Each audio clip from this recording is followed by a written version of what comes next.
Isaiah 1. And here we go. Well, like I mentioned, um, Isaiah, the book of Isaiah, is a great revelation. Obviously, the whole scripture is always say, but each prophet or each book has its own revelation, which is connected to the rest of the scripture, but um, makes it great in their own right. And in this case, YishaYahu is one that um, pretty much tells the whole story in a nutshell. In one book, we have a little bit of all the revelation of the scripture from Genesis till the book of Revelation. So it is a very powerful book. Um, and it's not surprising for the name Yeshayah, which in fact is YishaYahu, which should be already a good question to make the translators. Why do they write the book like that if then they're going to call him like that? But anyways, YishaYahu, right? As you can see here, let me go to the Hebrew, YishaYahu. So this is salvation,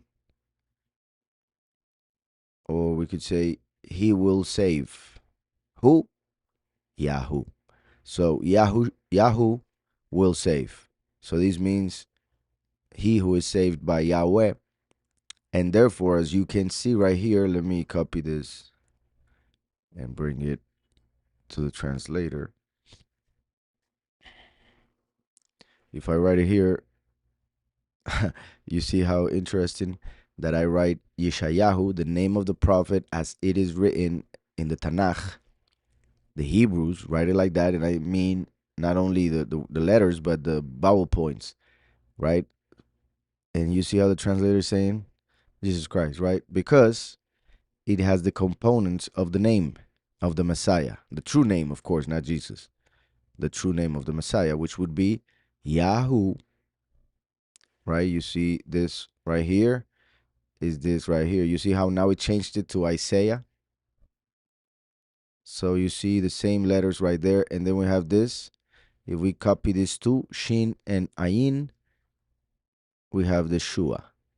So Yahushua is found in the name of the prophet YishaYahu. All right, we have an extra yud, that's all.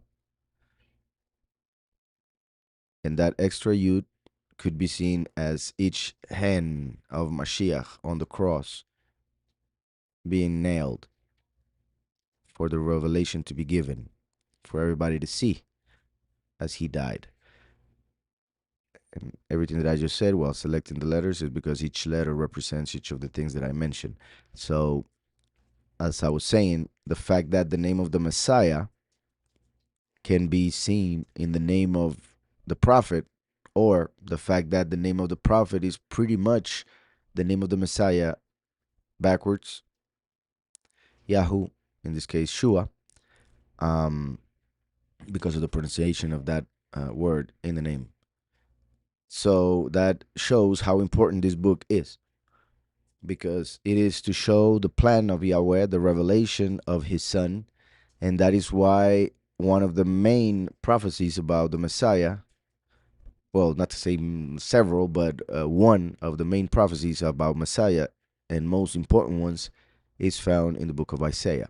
That being the fact that he would be born uh, from a virgin, which when we get there to chapter 7, we will discuss how the Jewish people see that verse in order not to believe in the Messiah. But that's another story that we will talk about when we get there. So, as I was saying, the name is quite important. YishaYahu, that shows the pronunciation Yahoo, as you can see right there, as the correct pronunciation of the first three letters of the name of the Messiah. Yud, Hey, Vav, Yahoo. And the one who is saved by Yahweh. So, starting with the book. And, well, let me bring that also. As you guys know, the names are quite important. I hope I don't do this a lot today. Um, we have the name YishaYahu, the name Amots, which means strong one.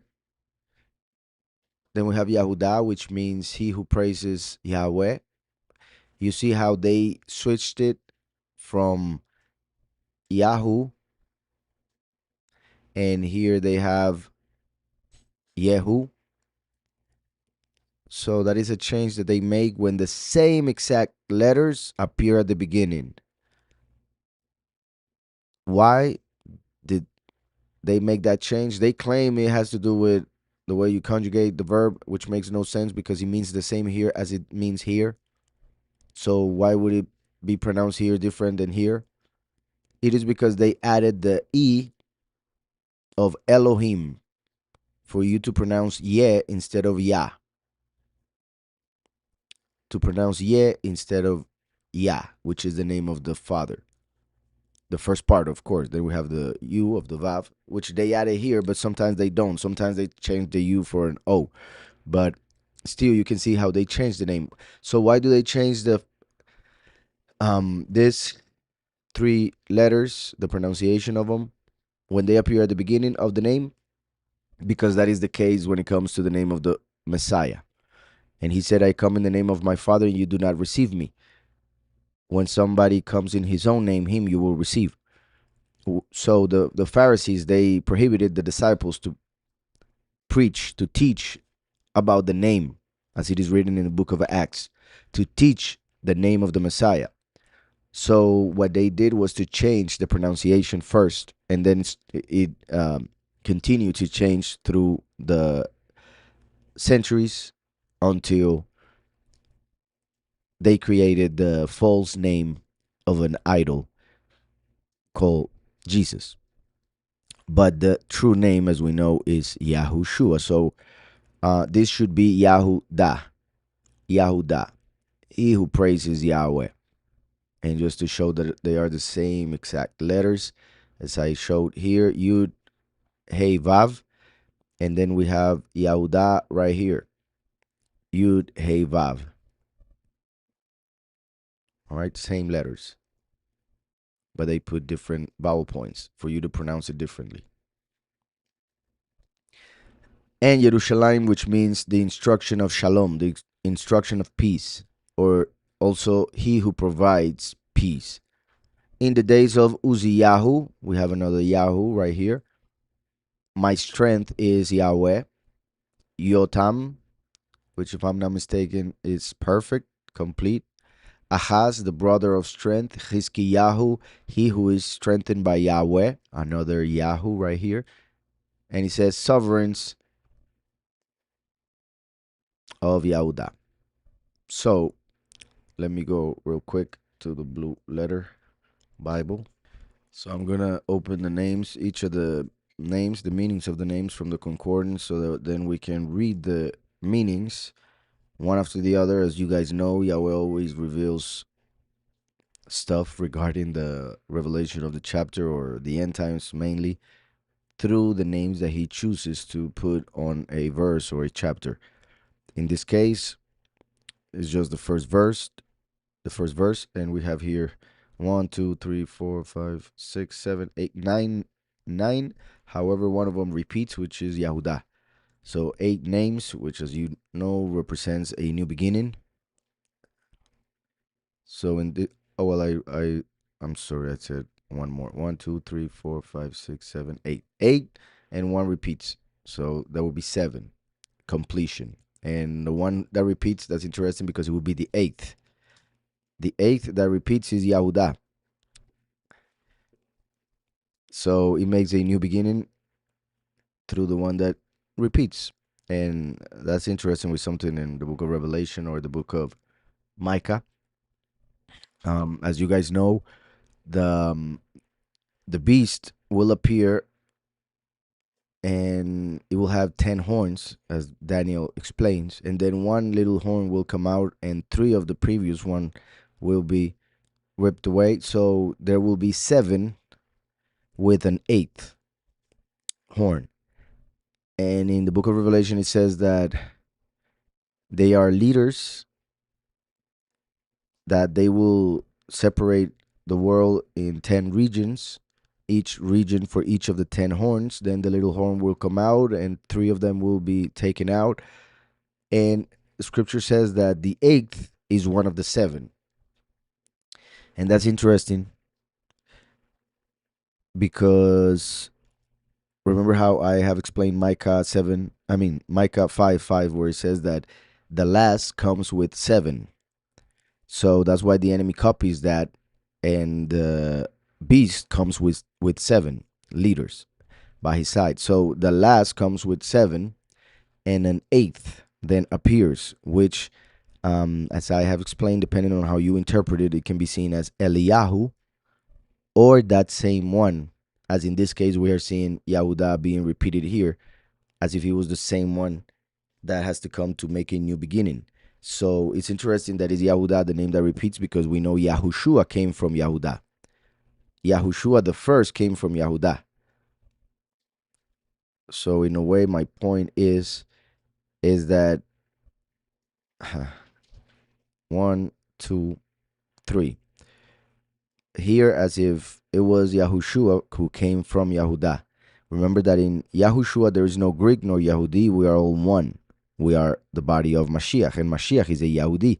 So that's why the last, when he comes to make a new beginning, even though he comes from the tribe of Ephraim, through Yahushua becomes a Yahudi to be the branch of David.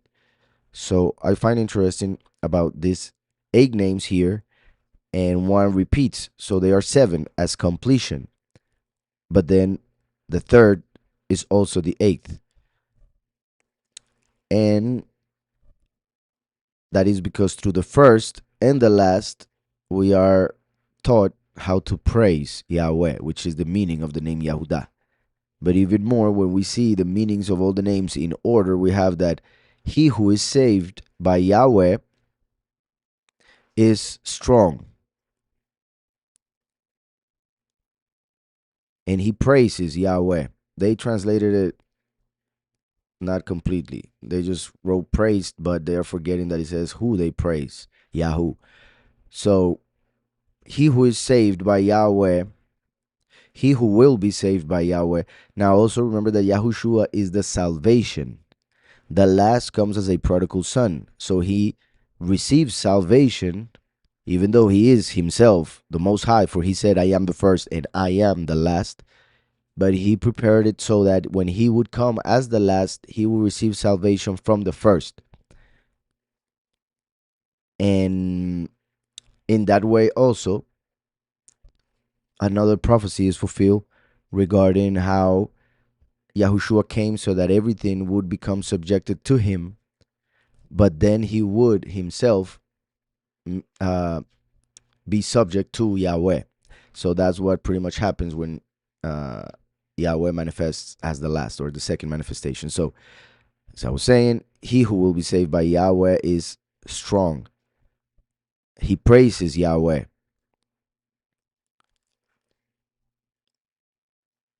For his strength is Yahweh, or my strength is Yahweh. And you see how everything goes together, because somebody will be saved by Yahweh, like pretty much the 144,000 will be saved by Yahweh. They are strong because we can do all things through Mashiach who strengthens us. And that's why we praise Yahweh by his name as it should be. And since we praise Yahweh, our strength comes from him. My strength is Yahweh. So my point was that you see how we are strong. Those who are saved by Yahweh are strong, and our strength comes from Yahweh. So even though there are different names, and they are just names, as many would think, Yahweh is telling us a message that it goes together. And by the way, here, strength comes from Oz, this word right here, the strength of Yah. But here, Amotz comes from Amates. So they're synonyms pretty much, but they mean to be strong. And then we have Yotam. He's perfect. In this case, you see they do write Yahweh is perfect. However, the name Yahweh is not found. Is represented by this, but it doesn't have the hey. So this is normally pronounced or translated as he, meaning the Most High, but not his name, just he. The article, as to say, he is perfect. Okay? He is perfect. Then also, just in case, perfection references being complete. You see, complete, perfect.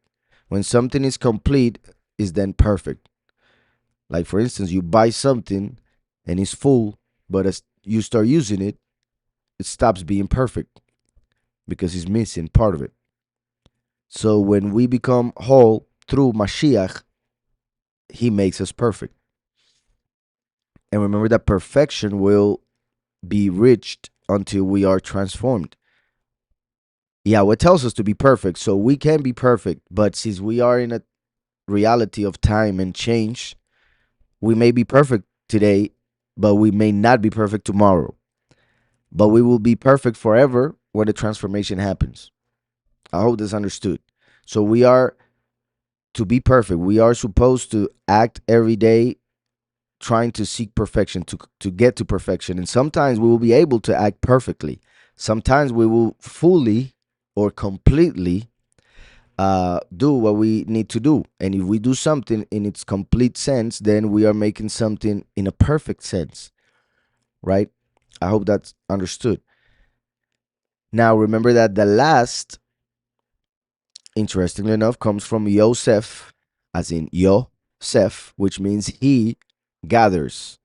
Then Yahweh added a letter Hey to mean Yahweh adds or Yahweh gathers, meaning during the harvest of the end times. So therefore, this connects with that as well because it is like saying he completes, he finishes, he ends, and therefore perfects.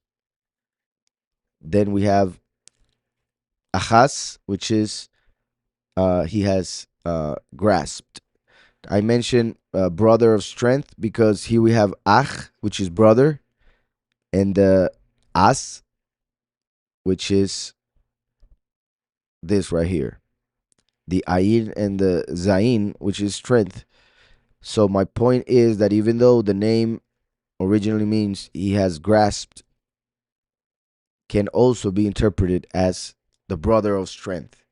Then we have, oh, it's interesting. They had a letter here. Chizkiyah. Chizkiyah. And finally, Yahudah. So we have a message here in the same verse with the names that says, he who will be saved by Yahweh is strong. He praises Yahweh, for his strength is Yahweh. He will make perfect, he will complete or finish, for he has grasped or taken the strength that comes from Yahweh, or for he has taken, grasped, which can be seen as during the harvest. He has grasped the wheat and the grapes of Revelation 14. So after the harvest would be Chizkiyahu. So he has grasped, for he is strengthened by Yahweh, and therefore he praises Yahweh. So in the names we see a revelation of the coming of the last to finish what Yahushua started, to gather the chosen few through the strength that he receives from Yahweh through Mashiach, and then go back to praising Yahweh forever. And just to add the fact that this can be seen as the brother of strength, we can do all things through Mashiach who strengthens us. Mashiach is our brother. So the last, who is the prodigal son, he is the brother of the Messiah. He is the brother of strength. So if we see it like that, he will make perfect, for he is the brother of strength, who is strengthened by Yahweh, who praises Yahweh. All right, so we get that message from the one verse of Isaiah. Now let me go back. So he who will be saved by Yahweh is strong and praises Yahweh. He brings the instruction of shalom, for his strength is Yahweh. He will make perfect, for he is the brother of strength. who grasps during the harvest, for he is strengthened by Yahweh and praises Yahweh. Okay, so now as names, the vision of YishaYahu, son of Amoz, which he saw concerning Yehudah and Jerusalem in the days of Uzziyahu, Yotam, Achaz, Chizkiyahu, sovereigns of Yehudah. Hear, O heavens, and listen, O earth, for Yahweh has spoken. I have reared and brought up children, but they have transgressed against me. All right, so as I will be saying a lot through the study of Isaiah, Isaiah does something, well, Yahweh through Isaiah does something that he also, he, through other prophets or other writings, we also see it there. Like it's very common, for it is the same author for the entire scriptures. But it is very, very clear or obvious in the book of Isaiah. And it is the fact that Yahweh says everything in two different ways. Pretty much the same thing in two ways. So it can be interpreted that he's talking about the same thing or about the repetition of the first thing or two things that are pretty similar. And all interpretations being correct. And let me explain. For instance, here in the second verse, we already have that. O heavens, O earth. I wish I could just take away this from this site so I could select. All right, so hear, O heavens, and listen, O earth. So we have two parts, heavens and earth. As in the beginning, remember in Genesis, Elohim made the heavens and the earth. So here we have Bereshit bara Elohim et hashamayim ve'et haaretz. In the beginning, created Elohim et the heavens. Here, this word et is not translated to any language. It doesn't have any translation. It only has meaning in Hebrew. And interestingly enough, is a word that represents the first and the last, the two manifestations of Yahweh on this earth. That's why it's composed by the first letter of the alphabet and the last letter of the alphabet, Aleph Tav, as when he said, I am the Aleph and the Tav, which they translate as I am the Alpha and the Omega, but it is actually Aleph and Tav. So here we have it, the Aleph and the Tav for the heavens, and the Aleph and the Tav for the earth. This other letter here is the Vav, which pretty much takes the position of end to connect words in Hebrew. So, ve'et haaretz. So the heavens and the earth. We have the first and the last for the heavens and the first and the last for the earth. So it's also like saying that Yahushua came from the heavens. The last comes from the earth. That's why Yahushua came as the water. Water comes from heaven. Water goes down. Fire goes up. So it comes from the lower to the upper. And therefore, Yahushua came down from heaven. The last goes up to heaven after his resurrection. And what I mean is that the first came from a virgin without sin. The last comes as a prodigal son, being a son of Adam, and therefore of the soil, of the land, of the earth.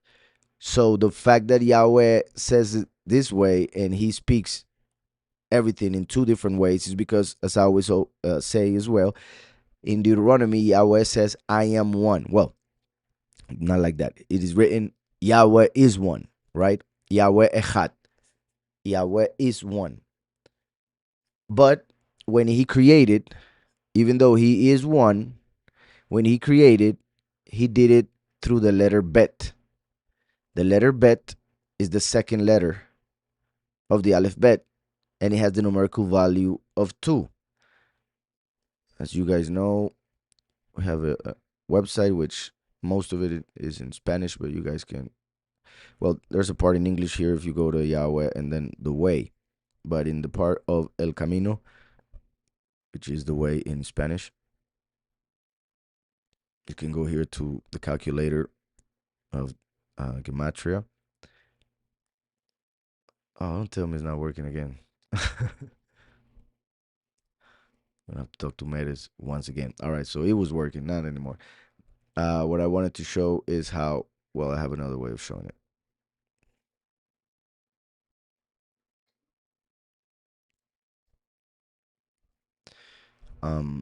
This other site, and it goes right to Bereshit. So you see Bereshit right here.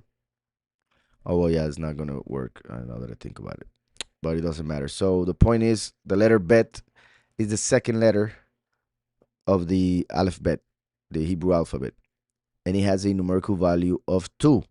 The whole word Bereshit has a numerical value of 913. The first word of the scriptures, which is interesting that is 913 because we can rearrange. Well, there are so many things that we could say there, but just a couple. One, that 9 is the time for us to enter this world, 9 months. 13 is the numerical value of Echad, which is 1. So 13 represents the multiplicity of unity, meaning, for instance, one body, different parts. That's why Yahushua was the head of 12 disciples, the parts of the body. So they were 13, being Yahushua the head. So it's interesting to see that the first word, the beginning, in the beginning, can be seen as our beginning in this world to be one person with different parts. 913. But not only that, remember that the name Yahushua right here has the letter 10, 5, 6, 370. So it values 391. So the letter Bet, as you can see, is 2.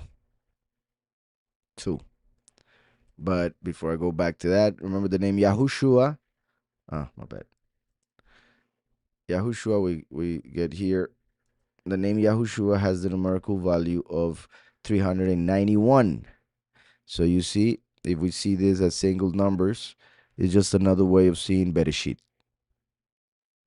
913 or 391.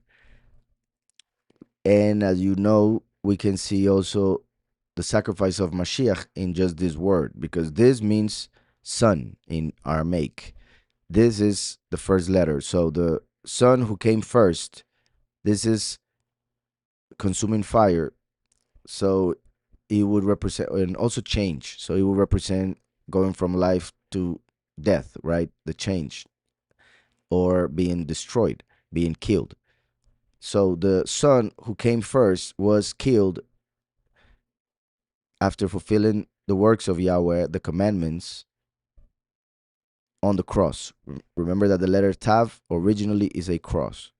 So we see the death of the son on the cross in the first letter, and many other things that we're not going to discuss right now. But I came here because I was saying how the first letter is 2, because he created this reality with duality.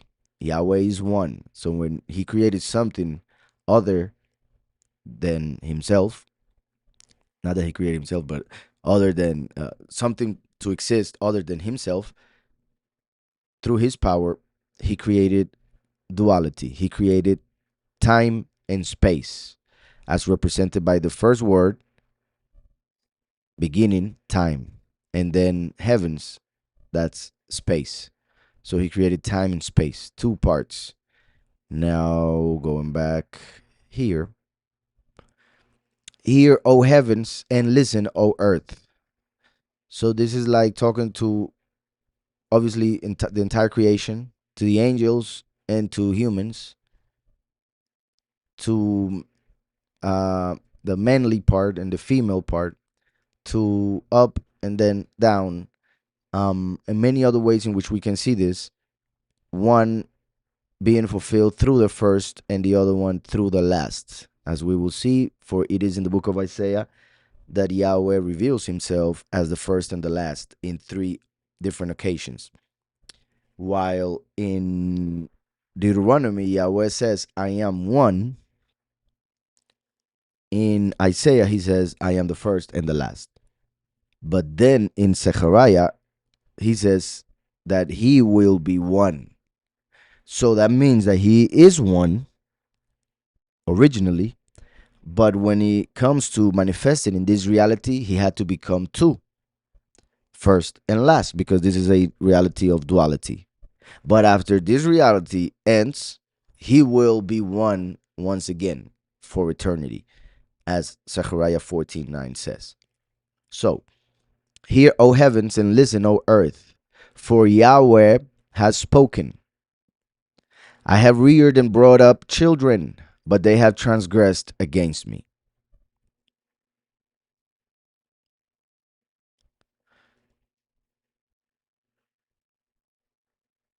An ox, just a second, sorry, number 3. An ox knows its owner, and a donkey its sovereign or its master's crib. Israel does not know. My people have not understood.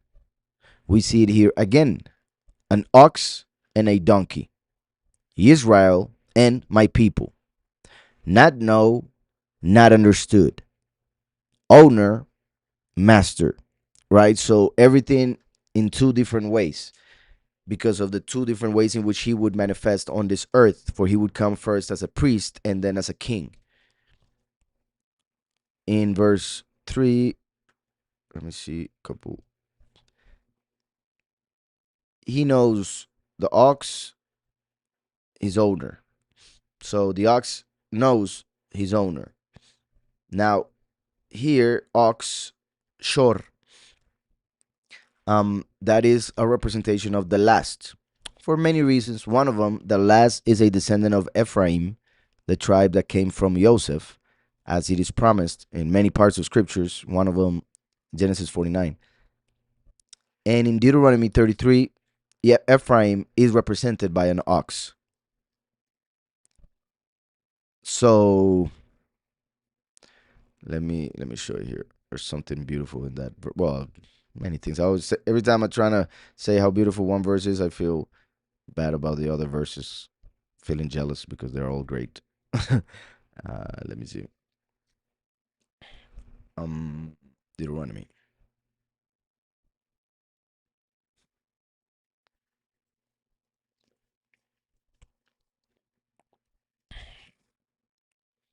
When he talks to Joseph, there we go. It's a beautiful blessing, and it's a long one. And of Joseph, he said, Blessed of Yahweh is his land, with the choices from the heavens, with the dew and the deep lying beneath. For he received a double portion. Although there we can see three different blessings.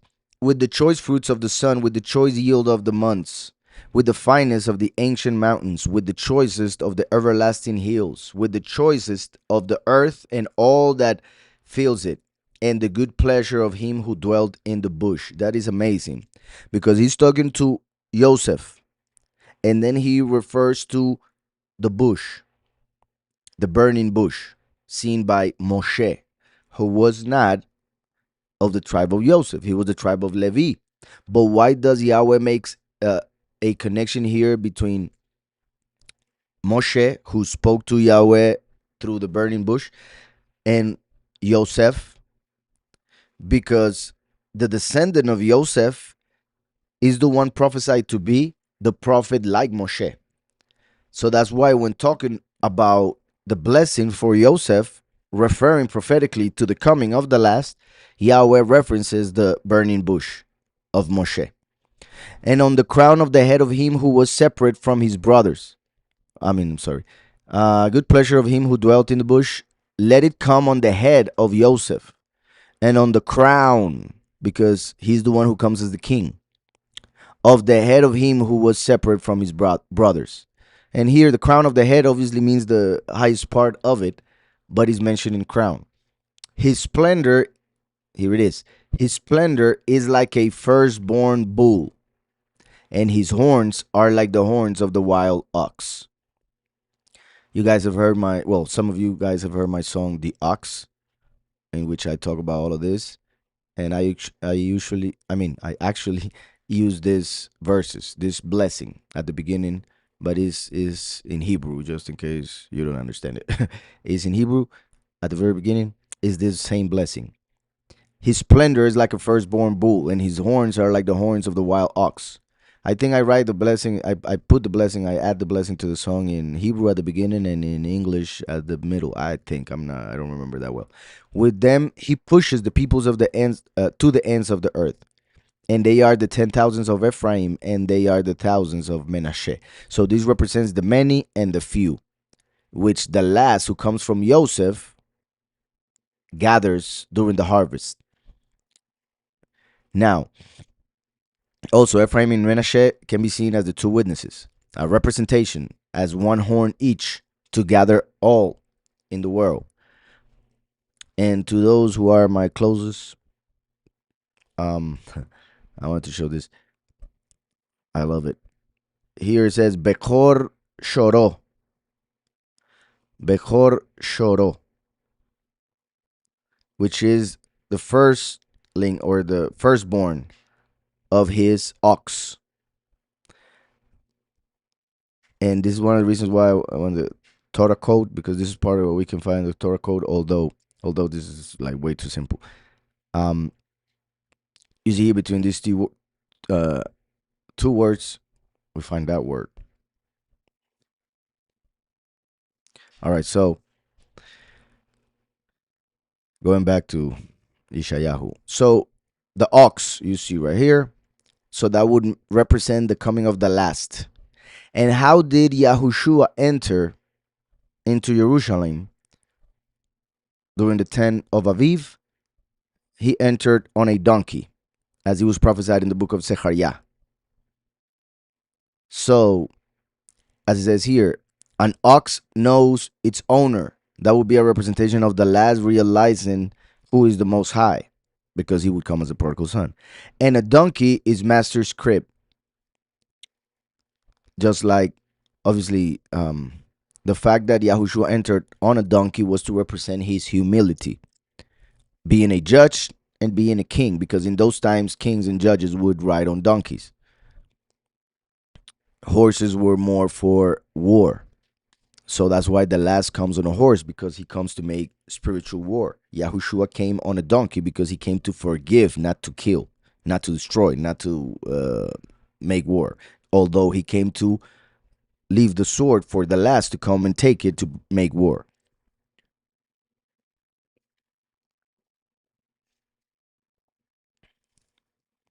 Israel does not know. My people have not understood. This is sad and clear. First, they do not know. Remember that. What does it say in Hosea 4:6? My people are destroyed for lack of knowledge. My people do not know. My people are destroyed for lack of knowledge. Hosea 4:6. But here we have it separate in the two manifestations. First, Yahushua came and they did not know him. They did not recognize him. They hated him. They killed him. And then when his people, Israel, during the apostasy of 2,000 years, they would be scattered across all the nations, and they would lose because of the enemy's doing. They will lose their identity as Israel, but they still would be the people of Yahweh, even though if they don't know they are the people of Yahweh. They don't know because Israel does not know. And after losing their identity, sadly, they don't understand who they are. They don't understand the second manifestation. So one is to not know, and another one, once you know, to not understand. Yahushua came to bring wisdom, and they didn't know him, so they killed him. But then after his resurrection, he gave the Ruach for those who believed in him to know the Father. But then the apostasy came. The last comes to bring understanding, yet they won't understand. Only the chosen few. Hope that's understood. Verse 3 says, did not know, my people did not understand. Hitbona, hitbona, hitbonan.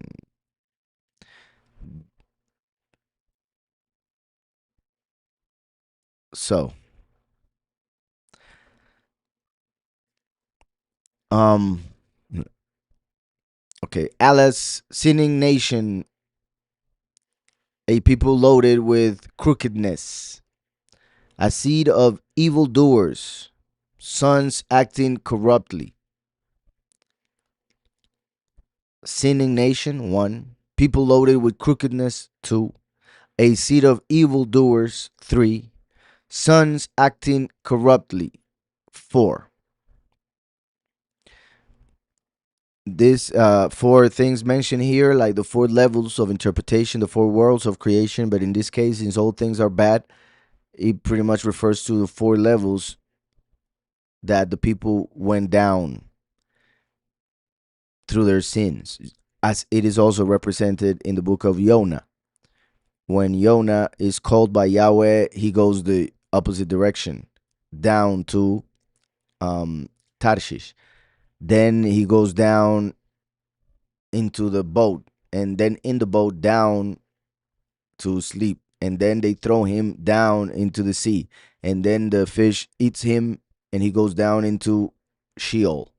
So in the book of Jonah, we see that he goes down 4 times, from the land of Israel to Tarshish, then in the boat, then in the water, then in the fish, all the way to Sheol.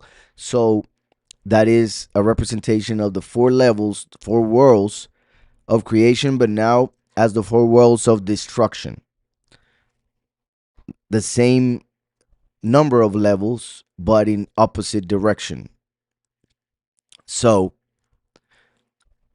sinning nation, it started with sinning. Then a people loaded with crookedness, then became loaded.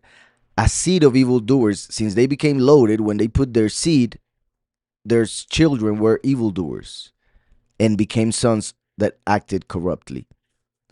So you see that even in the way that he says it, we see the process of corruption of the people, from the parents to the children. They have forsaken Yahweh. They have provoked the set apart one of Israel. They went backward. There you go. Confirming what I just mentioned. They went backward. The same 4 levels, but backwards. Instead of creation, destruction. Instead of obedience, disobedience. So instead of purification, there was corruption.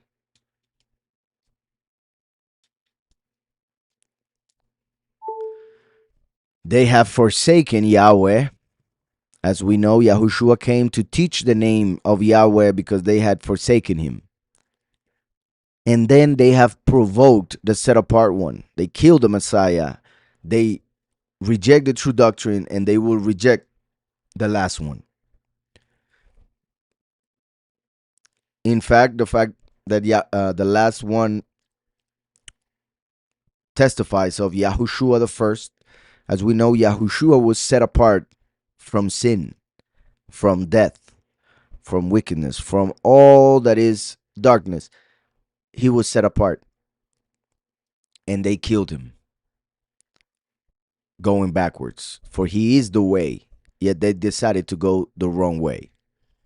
They have forsaken Yahweh. They have provoked the set apart one of Israel. They have gone backwards, or they went backwards. Why should you be stricken anymore? You continue in apostasy. All the head is sick, and all the heart faints. Once again, a couple things: the head and the heart, the brain and the heart. The 2 most important parts of the body. You cannot live with only one of them. We need both of them right? So brain and heart are a representation of Yahushua, the first, and the last. Remember that the last is like David, and David had a heart like the son, like the heart of Yahweh. So the heart represents the last. That's why it's in the lower part and it is inside the body, while the brain in the head. And interestingly enough, we just read how Joseph is the one that has the double portion. The left hemisphere of the brain has a connection to the heart. So basically, the heart and the left brain are connected as one. So that represents the union of first and last, the connection of the left part of the brain with the heart. Because since the brain has two hemispheres, the right and left, they represent first and last. Yahushua the first is sitting at the right hand of the Father. The last is on the left, as we see in Isaiah 45, what we will see eventually, is on the left. So the two parts of the brain represent first and last. But the last would have to come as the heart, and that's why there is a connection to the heart, and the heart has the inclination to evil and an inclination to good. That's why it represents the tree of knowledge of good and evil, and that's why the last comes as a prodigal son, because he not only knows the good but also comes to know the bad. So here, why should you be stricken anymore? You continue in apostasy, right? Because when Yahushua came, he came to reveal the truth. However, the people decided to follow a lie. So they continue in apostasy, and they still do. And when we teach them the truth, they reject it, they hate it, they mock it, etc. You continue in apostasy. All the head is sick. Now, obviously, Yahushua is not sick. He took all sickness from us. But they switched the Messiah, Yahushua, for an idol called Jesus with his image and everything. So, sort of a good joke, but I'll say it some other time. So, all the head is sick. The Messiah that they follow, the Christ that they invoke, teach, love, is actually sick, is sickness. And all the heart faints. They don't know the last, so they don't have strength. They faint. They don't know what Yahweh will do in the end times, so they faint. One of the things that gives you strength is purpose. If not the main thing that gives you strength in this reality, in this life, is purpose. If you don't have purpose, if you don't feel that you are doing something, then you feel like you shouldn't be at all. And that's one of the things that causes depression in this world. So the heart faints when it doesn't know purpose. And the manifestation of the last has a lot to do with that, the actual purpose of this reality, of this whole creation. In fact, pretty much explains the purpose of the death of Mashiach. Because even though people may know that the purpose was to pay for the sins, one could ask, why did he have to die for that? He could have just forgiven the sins, right? But there is a purpose in every single thing that Yahweh said and manifested and will manifest. So when we find a purpose, it all makes sense. It all connects and it makes you feel good. But when you don't know the purpose about a prophecy, a purpose about an action in the scriptures, makes people reject the scriptures. A lot of people don't understand why there's so much blood in the Old Testament, because they don't understand justice and why there was a need, therefore a purpose, for justice to be revealed before mercy with Mashiach. But when people see the justice manifested in the past, after seeing the mercy, they see justice as evil, and therefore think that the father of Mashiach is not the same one of the Old Testament as some doctrines say around there. So purpose is key. And the heart is connected also to emotions, right? Is the seat of the emotions. And if you don't have purpose, emotions will go crazy. So all the head is sick and all the heart faints. From the sole of the foot to the head, there is no soundness in it. Once again, two parts: foot, head. Once again, the head represents the beginning. Head in Hebrew is Rosh, and beginning is Reshit. Foot is the last part of the body. It represents the end times, as the 2 feet of the statue in Daniel 2, the one that Nebuchadnezzar saw in his dream, represents the end times. And remember that just like Yitzhak represents Yahushua, the first, the last is represented by Jacob. And what does Jacob mean? He who holds the heel. So Jacob is connected to the end times. He represents the last.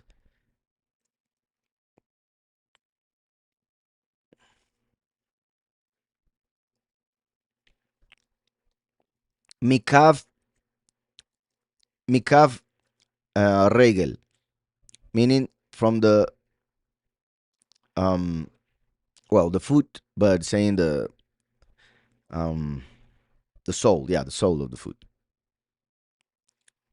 This is the palm. So he uses the same word for the palm of the hand or the sole of the foot because it's pretty much the same, but in the lower extremity. So, and the sole of the foot to the head, from the sole of the foot to the head. So from the end to the beginning, there's no soundness in it, in their doctrine, in what they believe, in what they follow. Now, it's interesting that the congregation is the body of Mashiach. Now, the people of Yahweh are called the congregation.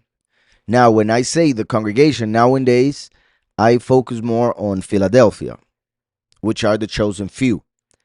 But remember that Yahushua spoke about how the good shepherd comes for two groups of people: the chosen and the called, the few and the many. So the many will eventually be part of the whole thing, but they will have to go through death. All right. So I say all of this because it says here, from the sole of the foot to the head. When we see the congregation of the people of Israel as one, only a very few have the truth. And when they have the truth, pretty much they are separated into the congregation of the few. So we are left with the many. The many believe in him, but don't know him, which is like a kind of a contradiction of faith because they claim to have faith, but they don't know what they have faith in. And that is very sad because then is that faith? If you don't know how to do the works, because faith without works is death. So um, it is a paradox that happens in Christianity without them knowing, because that's also part of not understanding or not knowing. That's why they say ignorance is bliss. They seem blissful, but they don't understand that they are in ignorance. And that is sad because he will bring destruction. Hosea 4:6, for lack of knowledge, my people are destroyed. And that's what will happen to the many during the harvest, because they are the grapes that will be thrown in the winepress. Then they will be resurrected and justified, but sadly, they will have to go through that pain, which they wouldn't if they would receive the truth of Yahweh. So they are a body, but they are all sick. From the sole of the foot to the head, they are sick because their Christ is not the true one. Their doctrine is a false one. Their mighty one is the mighty one of the world, and they don't know that yet. Even though they know the verses, they don't understand what they mean. So from the sole of the foot to the head, there is no soundness in it. Wounds and bruises and open sores, they have not been closed or bound up or soothed with ointment. So that's why the Messiah is the one who fixes all this, who gives us healing, not only physical but spiritual. He's the ointment. He's the anointed. He gives us the anointing as ointment, which is the Ruach HaKodesh, right? The Spirit. Your land is laid waste. Your cities are burned with fire. Strangers devour your land in your presence, and it is laid waste as overthrown by strangers.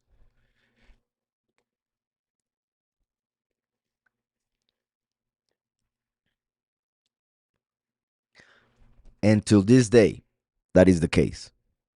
And the daughter of Sion is left as a booth in a vineyard, as a hut in a garden of cucumbers, as a besieged city.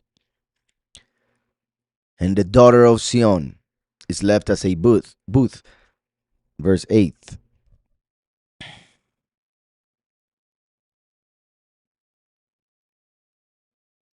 Bat Sion, Kesukah, booth, a sukkah, which is the origin of the feast of Sukkot, which they call tabernacles, or in this case, with this translation, booths. Sukkot. Interesting that mentions that in this verse, because remember that it will be during the feast of Sukkot that the many will be thrown in the winepress. Will start the great tribulation, and therefore the many will start to be thrown into the winepress. And that means not an actual winepress, of course. It means being killed for not accepting the mark of the beast. And that all will begin during the feast of Sukkot.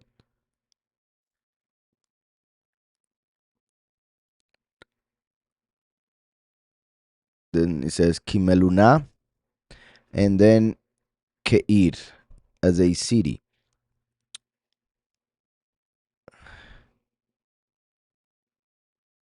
as a hut, as a city. Unless Yahweh of hosts had left to us a small remnant. This is beautiful because remember what I just mentioned from the many, because many are called, few are chosen. Many are the people of Yahweh, but from those few will be chosen to be those who won't experience death. But then the rest, which I mean, the other part, I could use the word rest, but remember that the word rest usually is representing the remnant. So uh, the other ones, the many, they will have to go through death. And those are the ones to whom the previous verses are referring. So now he's saying, unless Yahweh of hosts had left to us a small remnant, we would have become like Sodom. We would have been made like Amorah, Gomorrah, Sodom and Gomorrah, right? You guys know those places because those were the places that were burned with fire in the time of Lot. Remember that Yahushua said that the coming of the Son of Man would be like the days of Lot. Remember that in the days of Lot, two angels went down to Sodom and Gomorrah. Two angels who represent the two witnesses. Lot was taken out by the hand to the mountains to be saved. He represents the chosen few. His wife also was going with him, but she looked back, disobeying the orders of the two angels, meaning the two witnesses. So she had to die, like the many. So Yahweh makes reference to the chosen few and to Sodom and Gomorrah. And there is another connection to unite those previous two. And we find it in the book of Revelation 11,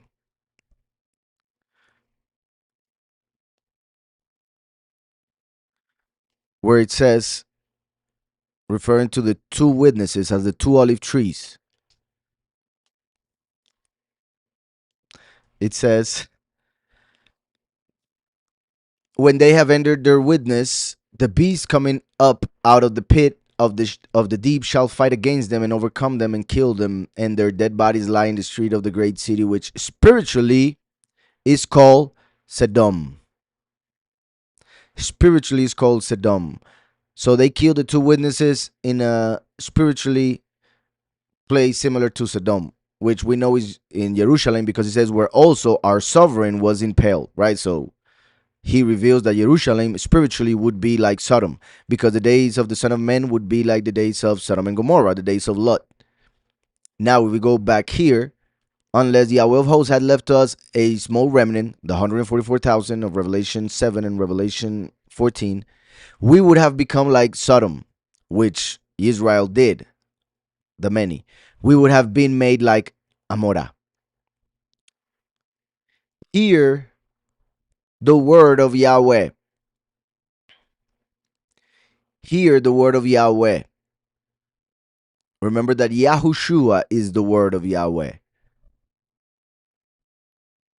Here it says word and Torah, which is instruction or teaching, are used as synonyms. And in fact, they are. But there's something higher than that. And when it comes to understanding that we need to get. And it's the fact that John said, in the beginning was the word, and the word was with Yahweh, and the word was, Elohim, I should say. In the beginning was the word, and the word was with Elohim, and the word was Elohim. Then in Revelation 19:13, we see that the name of the Messiah is the word of Yahweh.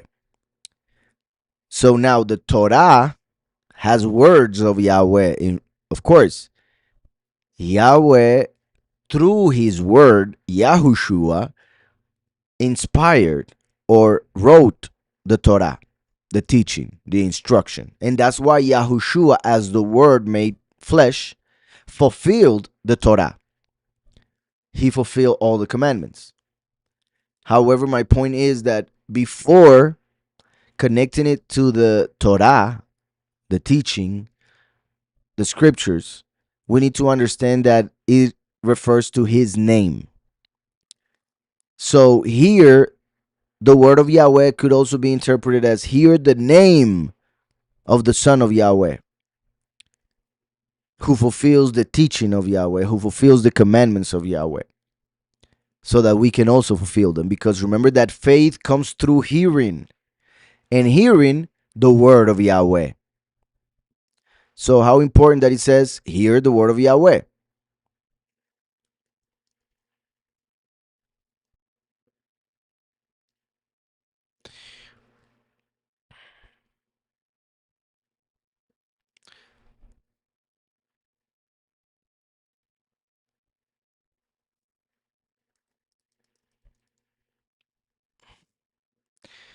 Romans 10:17. So then faith comes by hearing, and hearing by the word of Yahweh.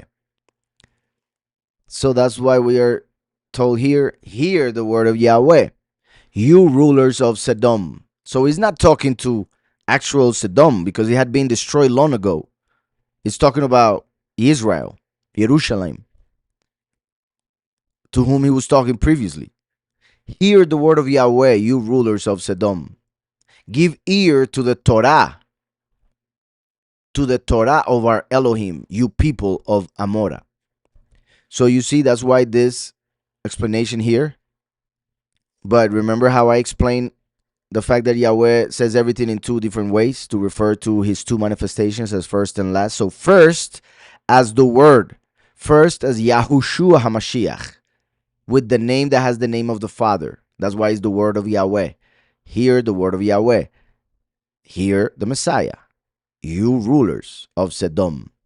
Give ear to the Torah. Who wrote the Torah? Moshe. And the last comes as the witness like Moshe. Remember what we read in Malachi or Malachi chapter 4 when he talks about the coming of the two witnesses.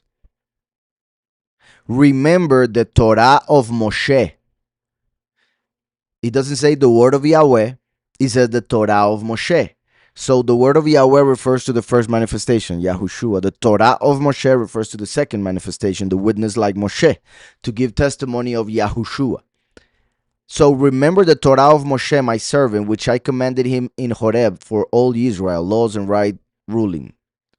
See, I am sending you, Eliyahu the prophet, before the coming of the great and awesome day of Yahweh. So the witness like Moshe, and then the witness Eliyahu. The two witnesses, the two olive trees of Revelation 11 that die in Jerusalem when it is spiritually as Sodom and Gomorrah.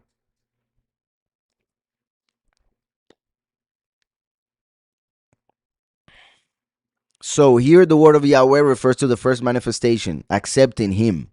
You rulers of Sodom, then give ear. Give ear. He who has ears, let him hear. Give ear to the Torah of our Elohim. See how interesting? Here is the name, because he came with the name of the Father in his own name. Here is the title Elohim, which refers to judgment, because he comes to bring the judgment of Yahweh, because he comes as a witness during the judgment, because he's the second part. Therefore, the plural, im, Yahushua came as one, so he was El. El. That's why Immanuel, the mighty one with us. Imanu is with us. El is mighty one. So Immanuel, the mighty one with us. But now the second part manifests, so therefore is no longer just El, but Elohim, which is plural, like two. You people of Amorah. So it separates Sodom and Gomorrah as Yahudah and Israel. And that's why it says in Revelation 11 that they die in Sodom. It doesn't say in Amorah, right? This is Jerusalem. This is the main part where the kings of Yahudah would rule. So here the word of Yahweh, the coming of the first, you rulers of Sodom. Now, the meanings that they give to these words, Sodom and Gomorrah, honestly, I am not so sure it is correct, because it seems a bit suspicious that they would mean that. But we will still see.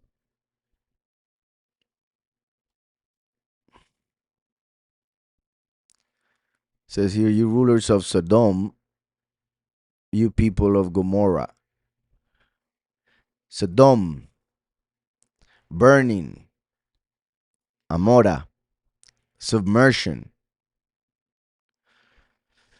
See, it's interesting that a place called burning would end up being burnt.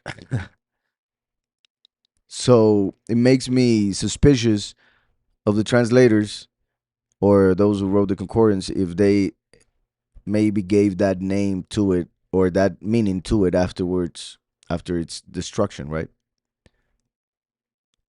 Meaning to scorch.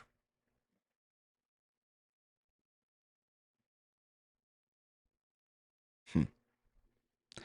Um, and you see, it says from an unused root, meaning to scorch. Unused root, so we're not very sure. And then here we have Amora, which comes from Amar, to bind sheaves, to gather, to manipulate, or deal tyrannically. So Sodom and Gomorrah, pretty much they were all tied together to be burned up. So submersion is one, the other one is burning, Sodom. And when the two witnesses are killed in spiritually Sodom, kind of means that they may be killed through fire, as I have explained, using all the parts of scriptures, of course. Well, not of course, but you guys know. Um, so going back here the word of Yahweh, you rulers. You see, it says rulers, because Sodom is connected to Jerusalem, where the rulers were. And the rulers, obviously, also in the positive sense, refer to the chosen few. While then give ear to the Torah, while give ear to the Torah of our Elohim, you people, as in the many, the people, the rulers and the people, Sedom and Amorah. In the positive, the chosen few and the many. Yahushua and the last. The word, the Torah. Hear, give ear. Yahweh Elohim. All right. Give me a moment. I'll be right back with you guys. All right. I'm back. So, well, since I took that break, let me see if there are questions on YouTube, on TikTok. As I know, there are no questions on TikTok, but let me see here on YouTube. For some reason, it's so slow. It's taking forever to show me the site. Okay. Um. Let's see.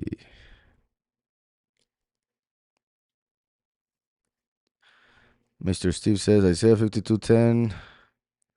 Okay, as you guys know, I don't use that title, so I will use the name that I would say there. Yahweh has buried his own. That. Well, I don't know. Okay. Well, you guys know that we don't use Lord because in Spanish, I mean in English, as in Spanish, is well, in Hebrew I should say instead. In Hebrew is Baal, and Yahweh tells us not to call him Baal. So in Isaiah, there it would say most likely Yahweh, but they translated it as that. Holy, we don't use it because that is connected to the worship of the sun. So we use separate, Kadosh. God, we don't use because that is the mighty one of fortune, an idol, as we see in Isaiah 65:11. So we use Elohim or mighty one, almighty. But yeah, all right. So those weren't questions, just comments. Oh, John. And why is that?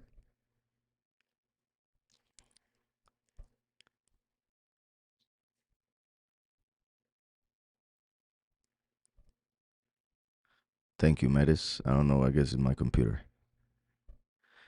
Do you ever look at Paleo Hebrew? The meaning of the letter, the Aleph and the Tav is interesting.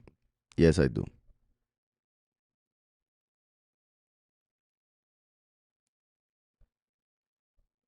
And actually, I think you meant pictographic.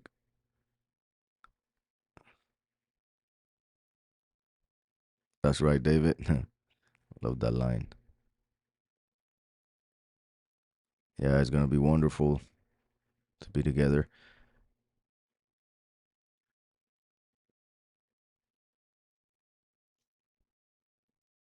Thank you. Um.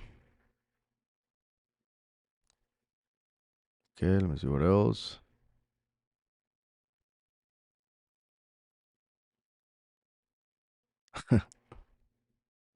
And then proceeded to say how ignorance. And I'm like, bro, ignorance is not knowing the personal names don't change. That's right, brother. And much more. And yeah, how, well, yeah, so much to say. I mean, that Yahushua is Joshua makes no sense in many levels, but I understand what they were trying to say. It's sad how what they always try to do is try to offend or try to um, critique instead of helping. Because if we are in an error, why not trying to show the correct way instead of insulting? That shows that the spirit that is within them is not that of the Most High. Plus the fact that they don't understand, and understanding comes from the Most High. So, reason why they have the spirit of error.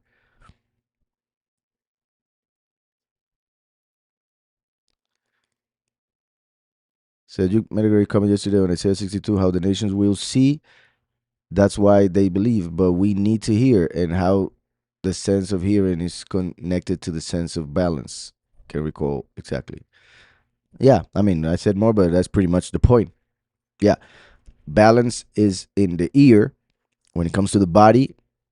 The equilibrium that we had, or the balance that we need, is in the ear. So that's why faith comes through hearing, and our sight is our faith. We walk by faith, not by sight, as it is written in Corinthians. So people of the world want to see to believe, but when they get to see, it will be too late, because in fact, it is believing to seeing. So we hear the word, which is the name, the Son. And that is the seed that will start growing for us to begin to see the manifestation of his power, of his work, and everything within us. Um, and yeah, there's a lot more to say. And like I said, also, I want to eventually I will show you guys the video I always talk about regarding that, how the eyes fool the mind, and basically the eyes confuse the ears. The eyes tell the ears not to hear what they are actually hearing, and make the mind confused. So that's pretty much what happens when people follow what they see or want to see to believe. They don't know that they are asking to be confused. That's why Yahweh didn't give us an image to worship. He gave us a name to hear and confess.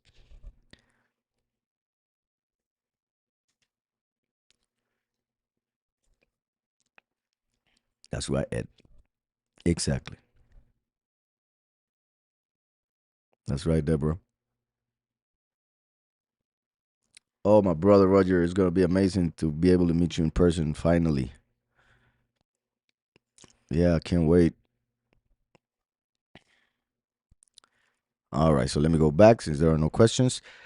Hear the word of Yahweh, you rulers of Sodom. Give ear to the Torah of our Elohim, you people of Amorah.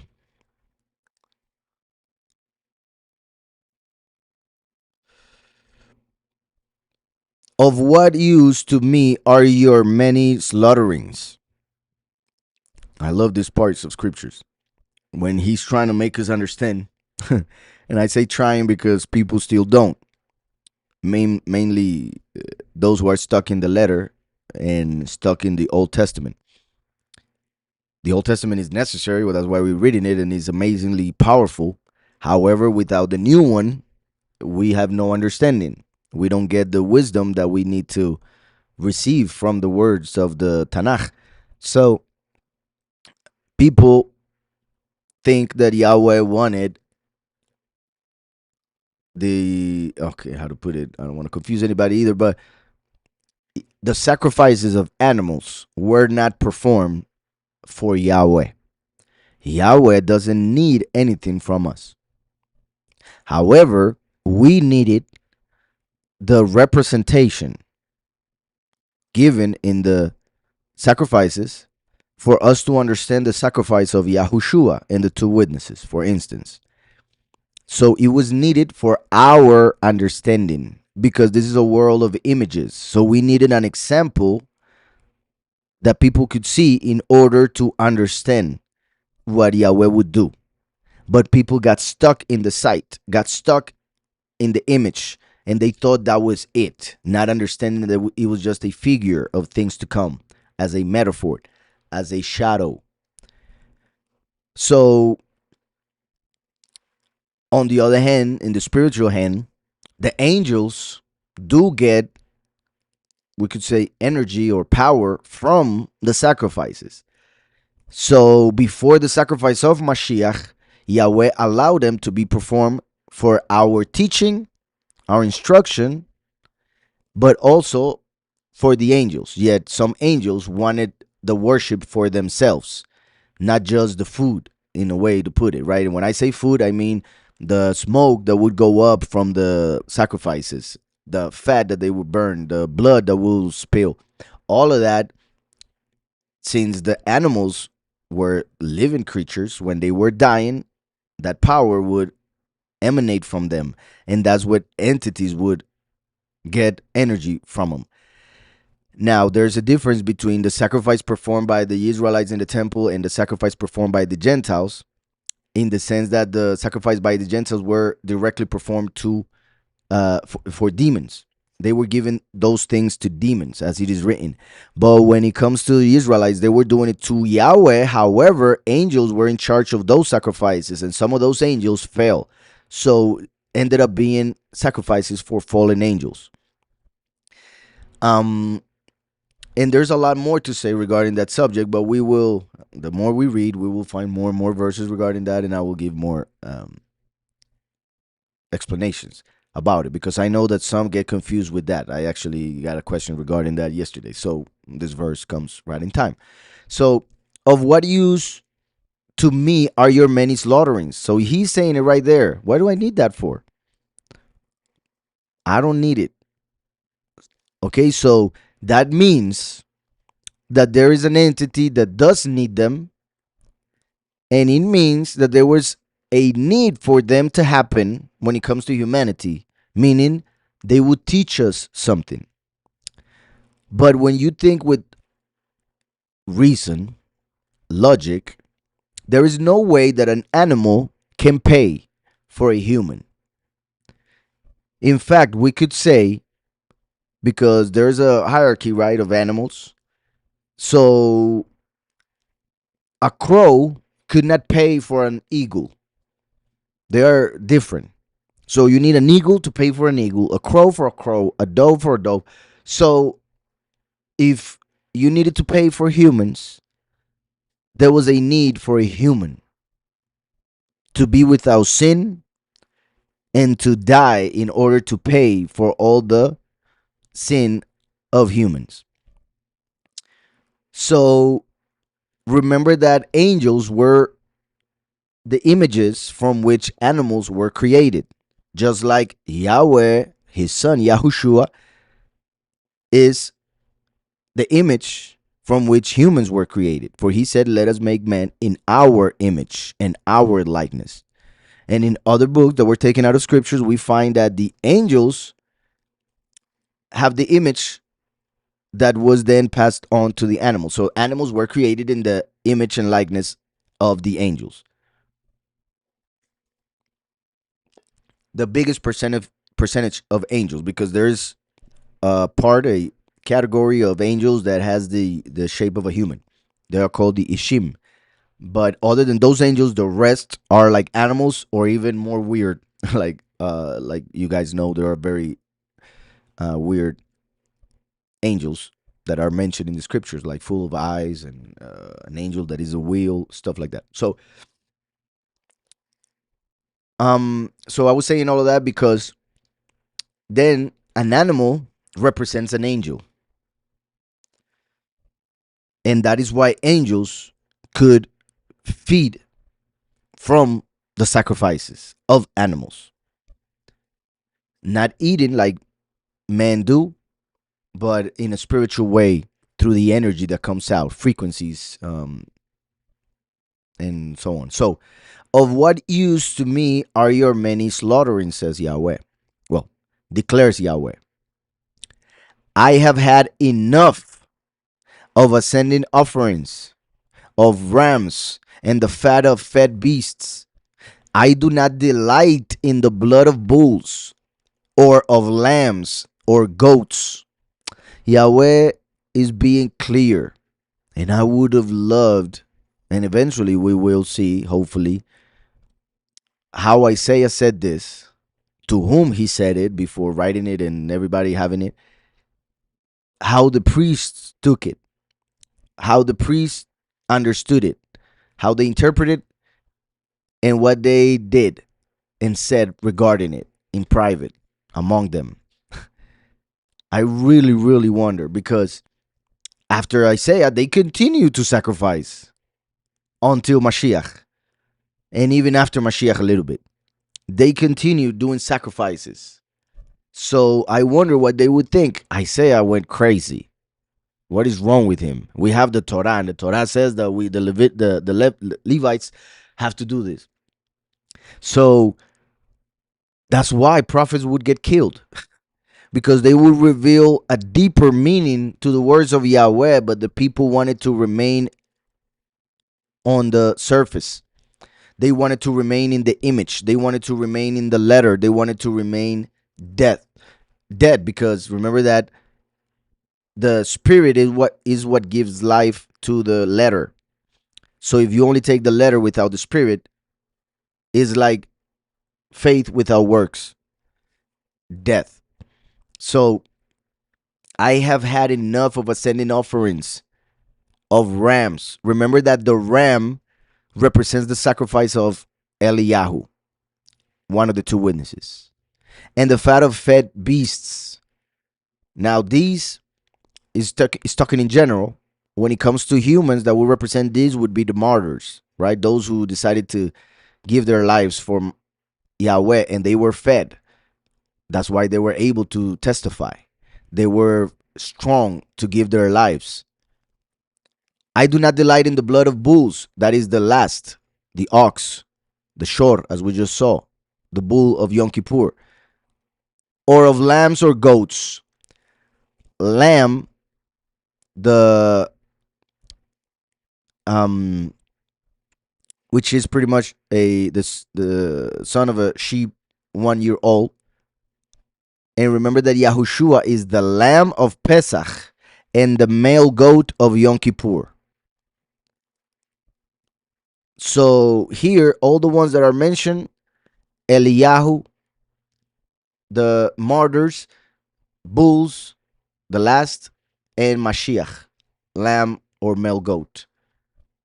Those are the sacrifices that would have to happen, and that Yahweh knew that would happen and that were needed for humanity. So he allowed the sacrifices of animals to be performed in order to give us an example. Yet people didn't understand it and got stuck in the sacrifices. Plus, remember that according to the book of Adam and Eve, sacrifices were not sent by Yahweh. It was Adam who invented them, thinking that he was pleased with that. Because every time he would spill blood, Yahweh would send an angel to help him. Because he was first spilling his own blood. One time he didn't, he was desperate, so he killed himself by that desperation, and he didn't do it on purpose because they didn't know what dying was yet. So he didn't do it on purpose, but he was desperate, so he killed himself, according to the book of Adam and Eve. So Yahweh sent an angel to raise him up, and then days later he did it again, and he did it 7 times. So he started thinking, well, every time I do this, he appears, so maybe he likes blood. So then Yahweh told him through the angel, stop doing that. Do not do that. I don't want you to get hurt. You need to live. You need to live here for a long time, and then give children and all of that. So Adam said, okay, so he if he doesn't want me to give my blood, then I'm gonna look for blood from another creature. And he looked for an animal. He killed the animal, and then an angel appeared, and he said, okay, I guess this is the way. So that's how sacrifices, in a nutshell, started. Um, there's a lot more to say about it, but the point is that sacrifice started because of the lack of understanding of the first human. Yet Yahweh allowed them because they were needed as an example. And in the middle of those two interpretations, the angels took advantage of men. And that's why they allowed men to think that that was the key to make connection with heaven. So Yahushua came to be the lamb and become the key. For his name is the key, and he is the gate. So he said himself, I do not delight in the blood of bulls or of lambs or goats. When you come to appear before me, who has required this from your hand to trample my courtyards? This is amazing. Yahweh himself is asking them, who has required this from your hand? So I find it amazing that when I talk about this subject, a lot of people jump. A lot of people get angry. A lot of people start saying things like they say always in the comments without any understanding. So that's why we need to understand that they don't know what they're saying. And they are being controlled by a spirit, most likely, and that's why they get over, right? Because they get angry at the truth. They cannot accept the truth. But it is written. I'm not making it up. Yahweh himself, he is saying, who has required this from your hand? Meaning, Yahweh saying, I was not the one who told you to do this. So if someone told you to do this, in this case, an angel, and the misconception of the human, that means that people were completely fooled by angels who claim to be the Most High. When you come to appear before me, Who has required this from your hand to trample my courtyards? How interesting that when the two witnesses are killed in Revelation 11, right afterwards, his courtyards are going to be trampled for 42 months. We see in Revelation 11. The two witnesses preached for 1,260 days. They are killed in Jerusalem, which is like Sodom, as we just saw in this chapter. And then 42 months, the set apart city will be trampled underfoot.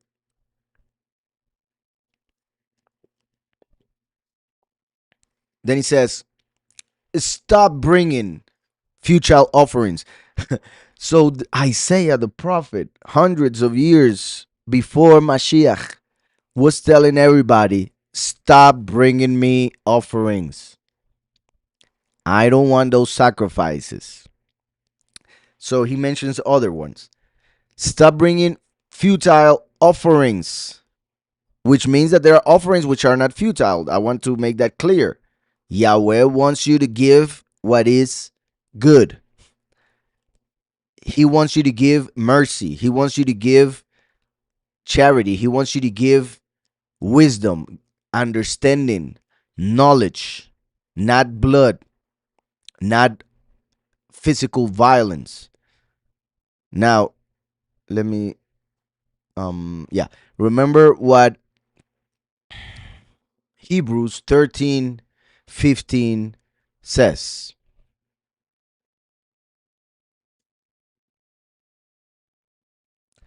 Hebrews 13, verse 15. Listen to this. Oh, I think this translation doesn't have that well. Through him, then, let us continually offer up slaughter offering of praise. It's slaughter offering of praise, but we were told that he doesn't like slaughtering.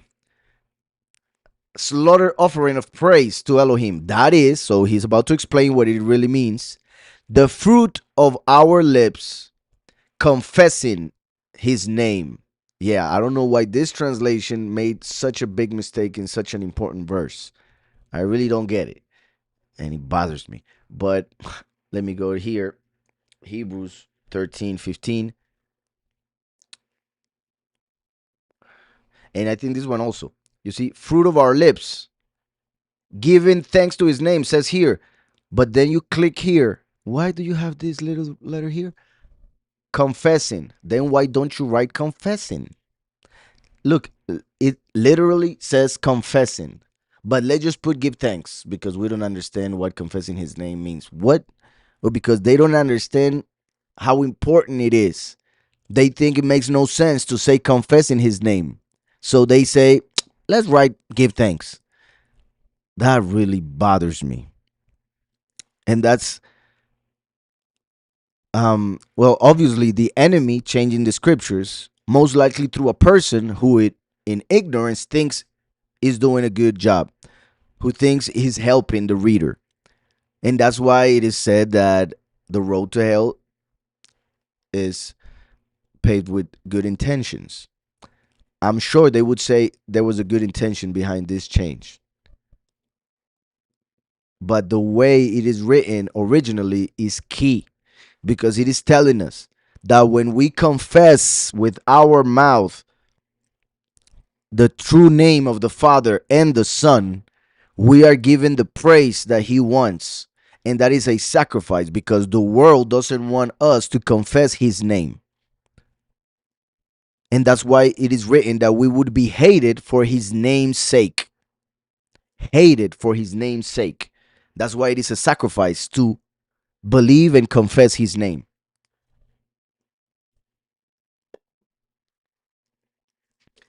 Stop bringing futile offerings. Incense, it is an abomination to me. Incense. This is important because incense represents, as it is written, the works of the righteous ones. The works of the righteous also represents prayer because just like the smoke of incense goes up and smells good, the prayer goes up, and if it's a good prayer, it smells good.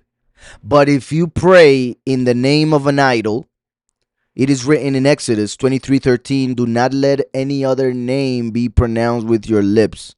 Or 34:14, I am a jealous mighty one, and my name is jealous. So if somebody prays in the name of falsehood, in the name of vanity, not to use his name in vain means not to change his name, not to use a different name to refer to him, etc. So when a person prays in a wrong name, confessing a different name, is making a sacrifice that Yahweh doesn't want, doesn't need, and never asked for. So also, it is like incense that smells bad. So obviously, he doesn't want that type of incense if it's going to make the whole place smell bad.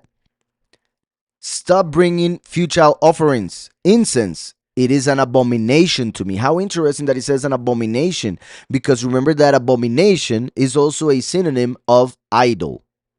An idol is an abomination. Okay? On the other hand, we see in Daniel that the beast will set up the abomination of desolation. What is the abomination of desolation? It is an idol that desolates. It's an idol that has the ability, the power to destroy. And what is then the abomination of desolation? Is what we read in Revelation 13 as the image of the beast. Abomination is synonym of idol. An idol is an image. Second commandment, you shall not make images of anything in the heavens, on the earth, or under the earth, or in the sea, to bow down to them, to worship them, to honor them. That is abomination.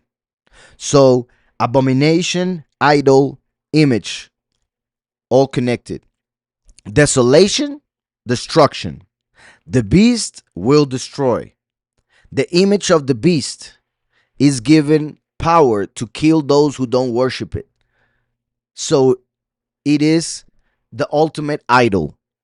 It is the actual false Messiah known as Antichrist. It will be a body, a human body, most likely made like a clone or something like that in a lab. A human body that will receive the spirit of Satan. That is the image of the beast, the abomination of desolation. That is the true Antichrist who will try to take the place of the Messiah. And he will manifest with a name that everybody is waiting for because the world worships a false name. So it is an abomination to me when you pray incense. It is an abomination because you pray, not you guys, but people pray with the name of the abomination of desolation. They pray with a name that will bring destruction. So to Yahweh smells awful. Here where it says new moons, it doesn't say new moons. You see how moons is written this way? Because the word moons is not there. Say new. Because in Hebrew it says chodesh, chodeshim, which means months. So the issue is that those who translated this think that the calendar is lunar. So when it says months, they write new moons. And that it is because of the Jewish influence, because they changed the calendar many times, and the main one in Babel and in Greece until they got the calendar that they use nowadays, a lunar calendar. And they translate the word Chodesh as new moon because Hadash is new, but it doesn't refer to the new moon. It refers to the new month, to the new energy that begins when the sun comes into another house of the what they call zodiac, Mazarot. When the sun enters another constellation for a month, the energy that comes from the light of the sun changes, influences reality in a different way. So that's why month is called new, because it renews everything in the world every time the sun changes. So Chodesh is referring to the month. Sadly, since they thought that months were connected to the moon, that's why they are called like that. Month is connected to moon. Um, but in Hebrew is Chodesh, the solar month, and Yareach is moon. And there is a lunar month also mentioned in Hebrew. So that is not the word used here. So we know that it's talking about the regular months, those of the sun. So this is not the best translation. If we go to the 13, I can show you real quick. Um,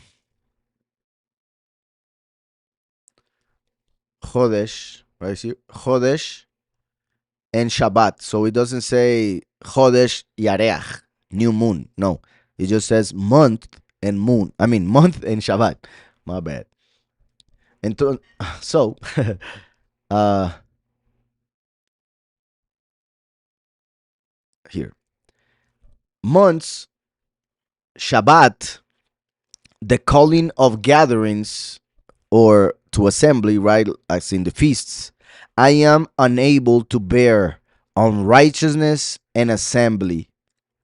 That is the issue. They were in falsehood, unrighteousness. So they would assembly, however, in unrighteousness, and Yahweh hates that. It's like, why do you gather if that is what you gather to do? Why do you gather if you're going to gather to worship a different one, a different entity?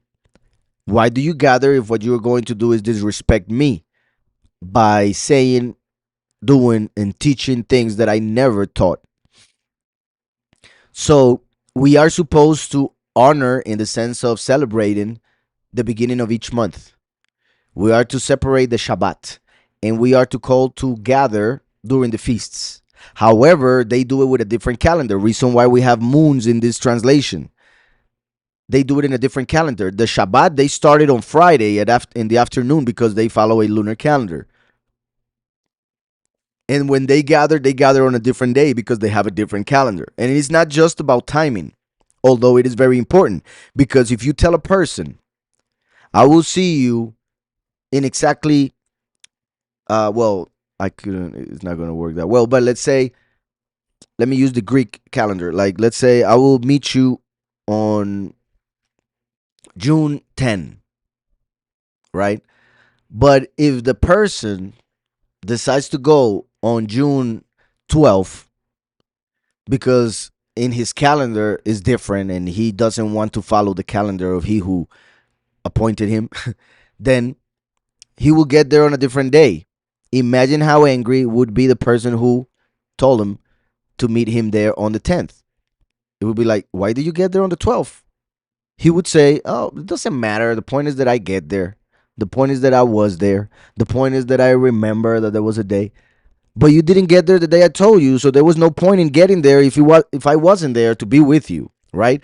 So that is one of the issues of how people in Judaism and Messianic Jews and so on and so forth really don't give that much importance to the calendar and to the feasts because they think that the feasts are only to remember something that already happened and therefore there is no need in celebrating them on the time that it's supposed to be because they think it's only about something that already passed. So let's just remember, not knowing that it is not just about remembering, it's about waiting for something that will manifest, and it is about being there to be with your Almighty Sovereign.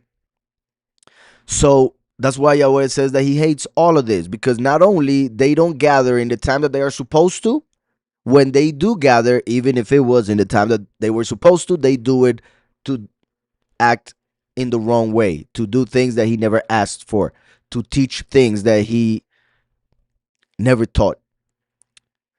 I am unable to bear unrighteousness in assembly.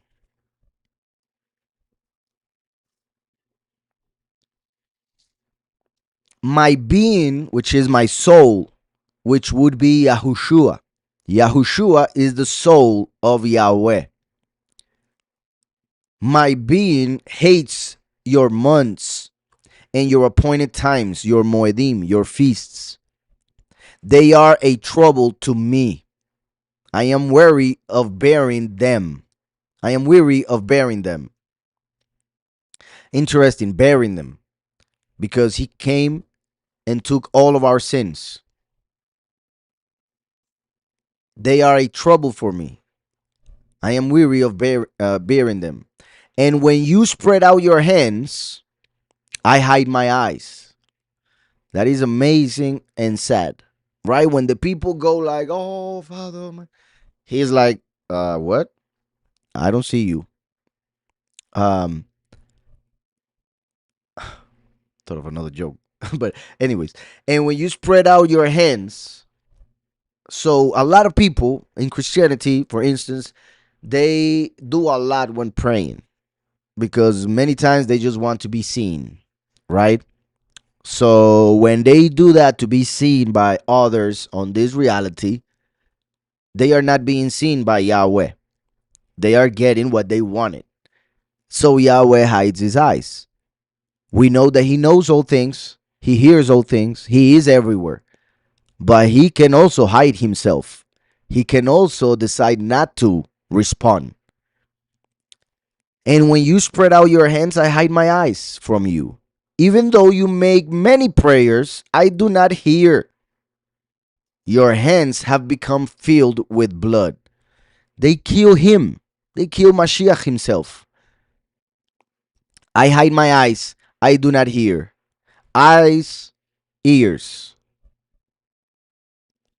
Very important for everything that we have spoken about tonight. Well, today. Eyes and hear also as in first and last. Um, the last is the voice that needs to be heard. And Yahushua said, if you have seen me, you have seen the Father. And Yahushua is the faith. And we walk by faith, not by sight. So when we talk about sight, spiritually is faith. So, and when you spread out your hands, I hide my eyes. Why? Because they don't pray to Yahweh in the name of Yahushua. They pray to God, fortune, in the name of Jesus, the horse. Depending on how you translate it or what language you use. But in Hebrew, Zeus is horse. So Jesus, for instance, is behold the horse or the horse. Others translate Jesus as the vision of Zeus. The vision of Zeus. Just like Yahushua is the word of Yahweh. So, and when you spread out your hands, I hide my eyes. I repeat, because they don't worship Yahweh through the Son Yahushua. They worship a false mighty one, the mighty one of this world, God, Jehovah, through a false name, Jesus, or Lord, which is Baal. So they worship God in the name of Baal.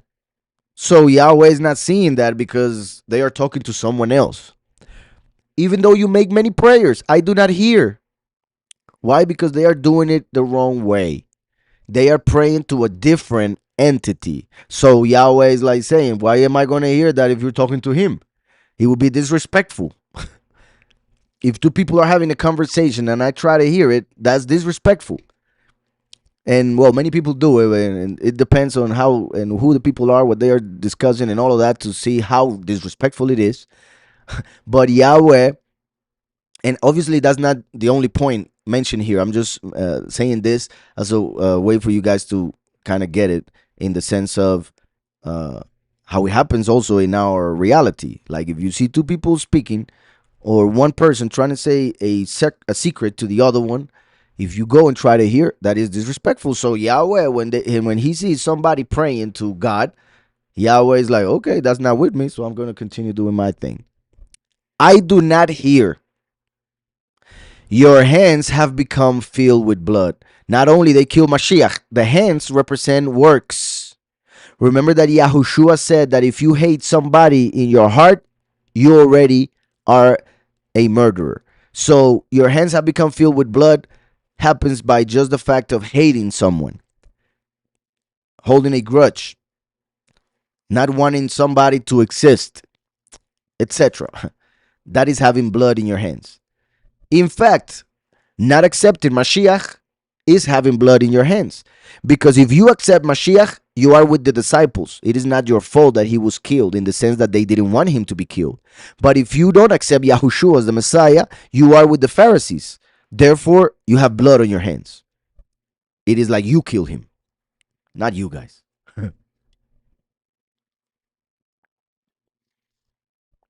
Wash yourselves. That means accept Yahushua, the water of life, to wash yourself from all your sins. Wash yourselves. Make yourselves clean. Again, as the whole book, wash, clean. First, last. Yahushua said, you are already washed. All you need now is for your feet to be clean. Because of the apostasy that would happen in the past 2,000 years, Yahushua came to wash everything away. But then the apostasy came. So therefore, the walk in the way got the feet dirty. So that's why the feet in the end need to be clean. Put away the evil of your doings from before my eyes. Put away the evil of your doings from before my eyes. Stop doing evil. Yahweh help us to never do evil or go back to evil. To always be able to recognize evil in any way, shape, or form in order to reject it, to avoid it, to even hate it. Because there is a reason why Yahweh created hate, and it is to hate evil, as it is written. Learn to do good. How important it is to do good. But to do good, you need to learn it. That is key because people think that good is what they feel. So if they feel something is good, it is good and that's it. And that's why there are so many issues in this reality, in this world, in this society, because people think that homosexuality is good because they feel a certain pleasure, right? But they don't understand. They haven't learned that it is bad. We are in a reality that everything is mixed. So some things, because of the illusion of this reality of images, some things feel good but are bad. Some things feel bad but are good. Remember that all things are good for those who love Yahweh. So, on the other hand, all things are bad for those who hate Yahweh. All things are pure, as it is written in Romans 14. But for him who thinks that something is not pure, to him it is not. So it will make him unclean. But the point here is that good is something that doesn't just come about naturally or easily. It is something that you need to learn. And everything that you need to learn, you need to practice it. And then you need to be tested, as in a school, right? So if you learn to do good, you will have to practice doing good to become better at it. As Omar just said a while ago, practice makes perfect, right?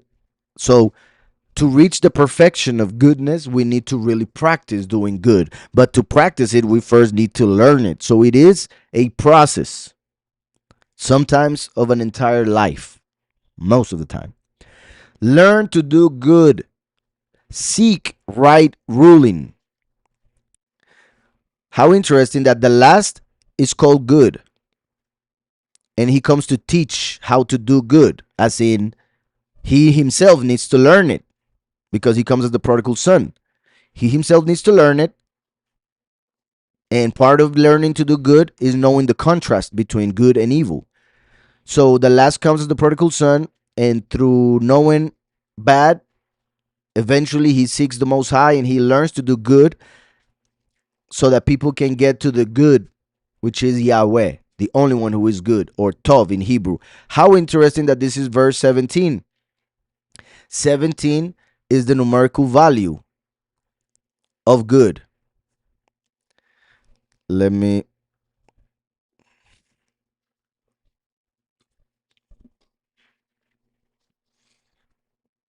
I don't know why it's taking a while to show the page.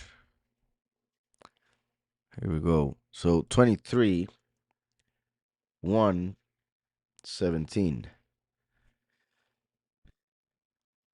Isaiah. How perfect. You see how it says, okay, learn to do good, right? Learn to do good. You see, Yatav is he will do good. That's why there's a different numerical value. Yatav, he will do good. But it's 21. And remember that 21 is the numerical value of Eye. Eye asher Eye. I will be whom I will be. So he will be good. Remember that Eye asher Eye represented the two manifestations, first and last, and it also represented the two Exodus. Eye is Aleph, Hey, Yud, Hey. 21.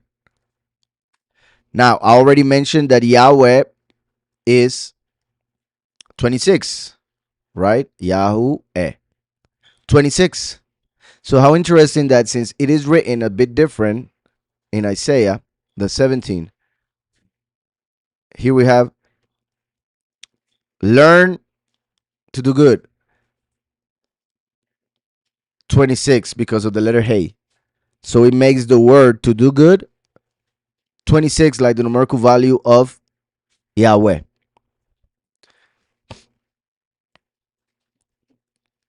And then to do mishpat, judgment, right ruling. Here we have it. Seek judgment or right ruling.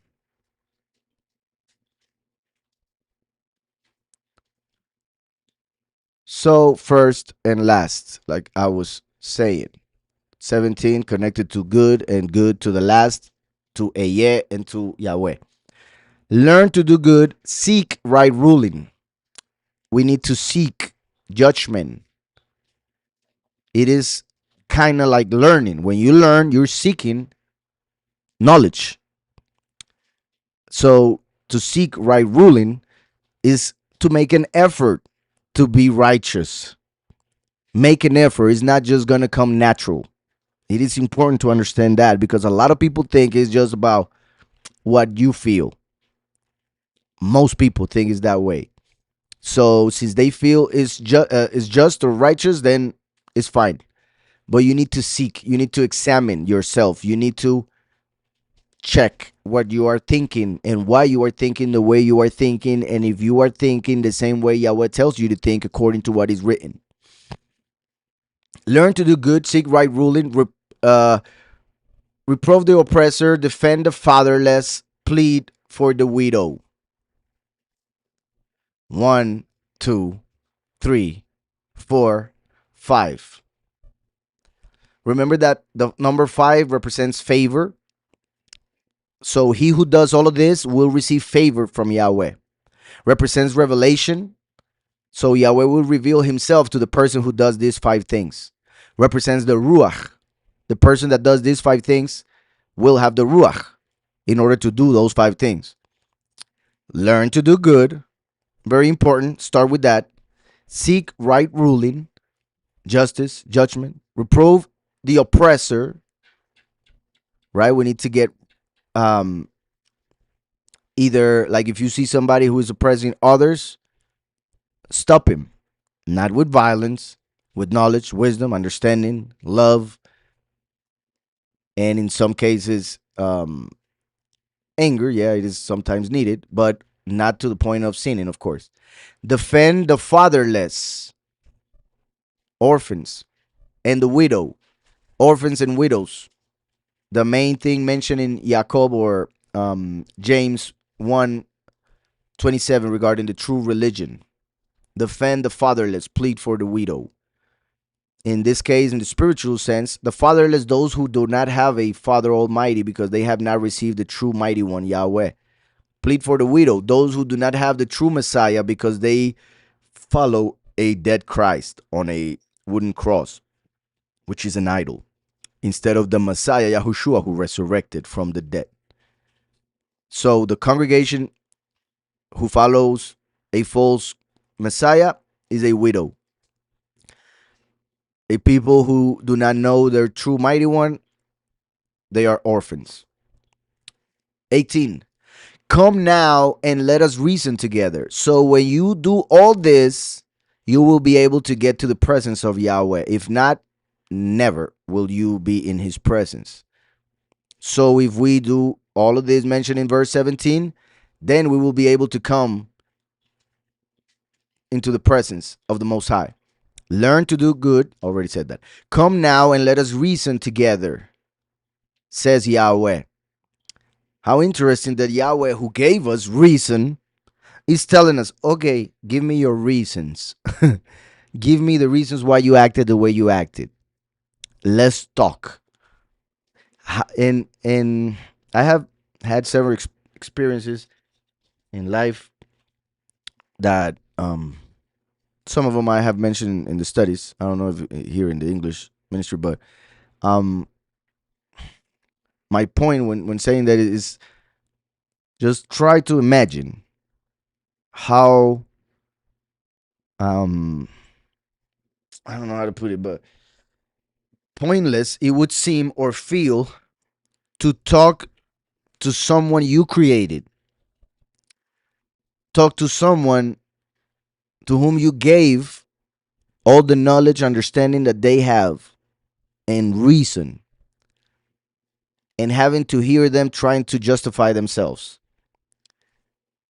And everything good that they say, you already know it because you gave it to them. And everything bad is made up from darkness, wickedness.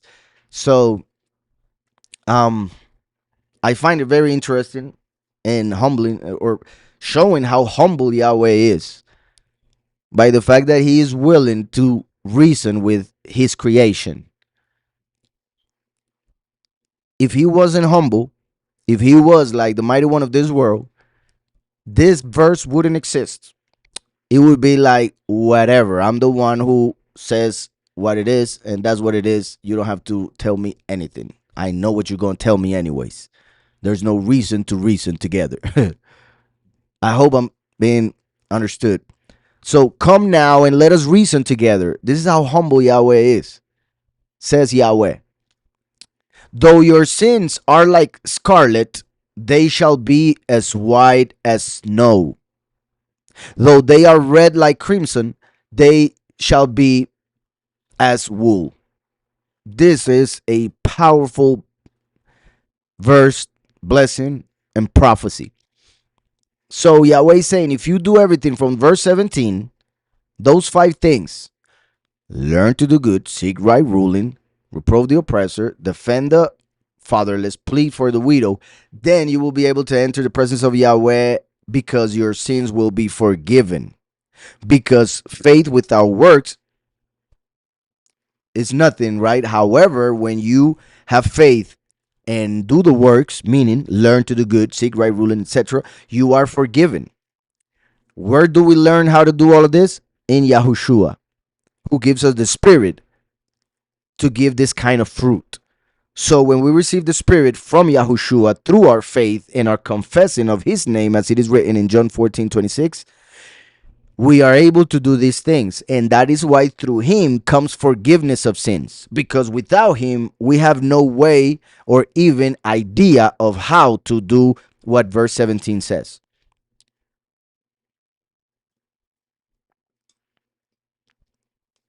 Because even though Yahweh said how it was that all this needed to be done, it wasn't understood without the spirit of truth. Everything was a lie. Before the truth manifested, every interpretation was a lie. Because if it would have been true, they would have accepted the Messiah. So come now, let us reason together, says Yahweh. Though your sins are like scarlet, once again, you see here we have first manifestation. Though your sins are like scarlet, the sins of the people, they shall be as white as snow, because Yahushua came as the lamb, hair white as wool. That would be the second part. But in this case, snow. Remember that snow is mentioned in scripture as something to wash with, wash away sins. In this case, white as snow. How interesting that snow is water. Yahushua is the water of life. Snow comes from the heavens. Yahushua came from the heavens. And water, when it freezes and becomes snow, all of a sudden is white after being transparent, right? So it's like light. It's transparent. However, when it comes to, I repeat, Yahushua as the light and the water. Light, even though it's transparent, we normally say that it is yellow, for instance, because of the sun. Water, even though it's transparent, we say it is blue most of the time, right? And light can be separated in different colors, all the colors, right? Like the rainbow. And that represents light is wisdom, the colors, understanding.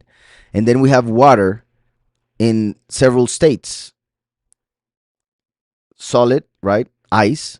And like I mentioned, in this case, snow is white, and white represents purity. Just like scarlet represents sin, red, sin.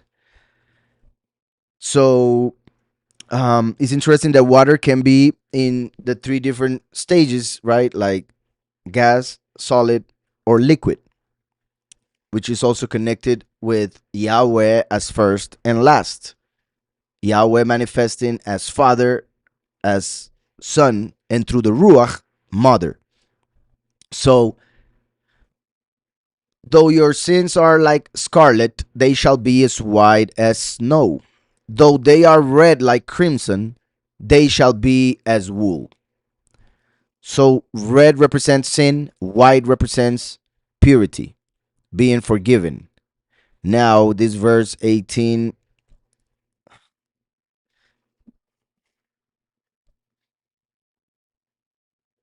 um,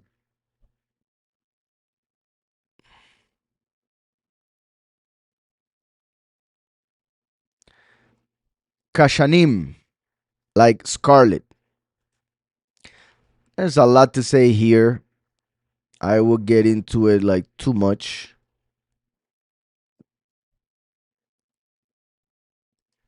but that's weird. Kashanim, I'll write it without the vowel points and perhaps it will translate it this time.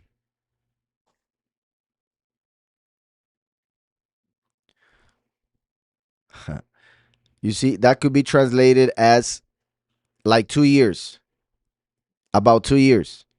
Why? Because this is like or about, and Shanim can be interpreted as being from Shana or years. Now, that's interesting because remember that there will be 2,000 years between the first and the second manifestation. Just like there were 2 years extra for Joseph to come out of prison when he was in Egypt. But let's take out the about.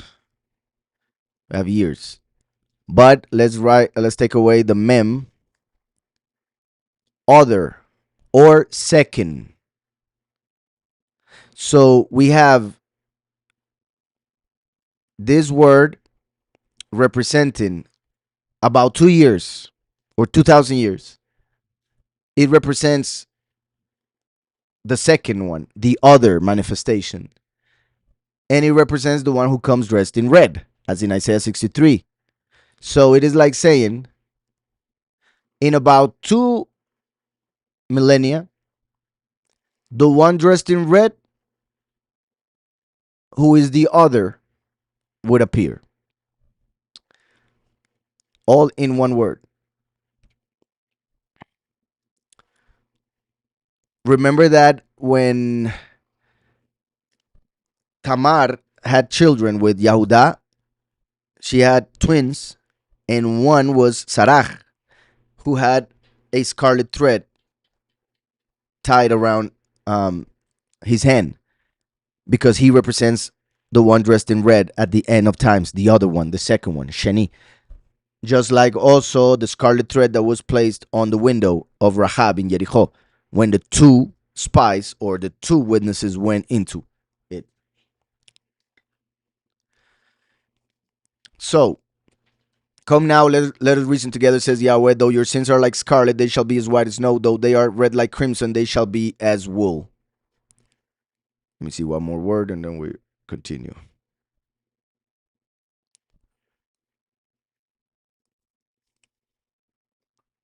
Yeah, I'm going to have to do this once again.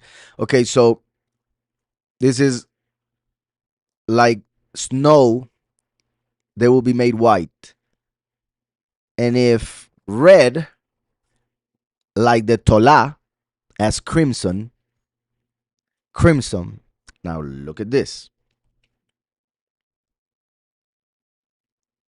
That's verse 18.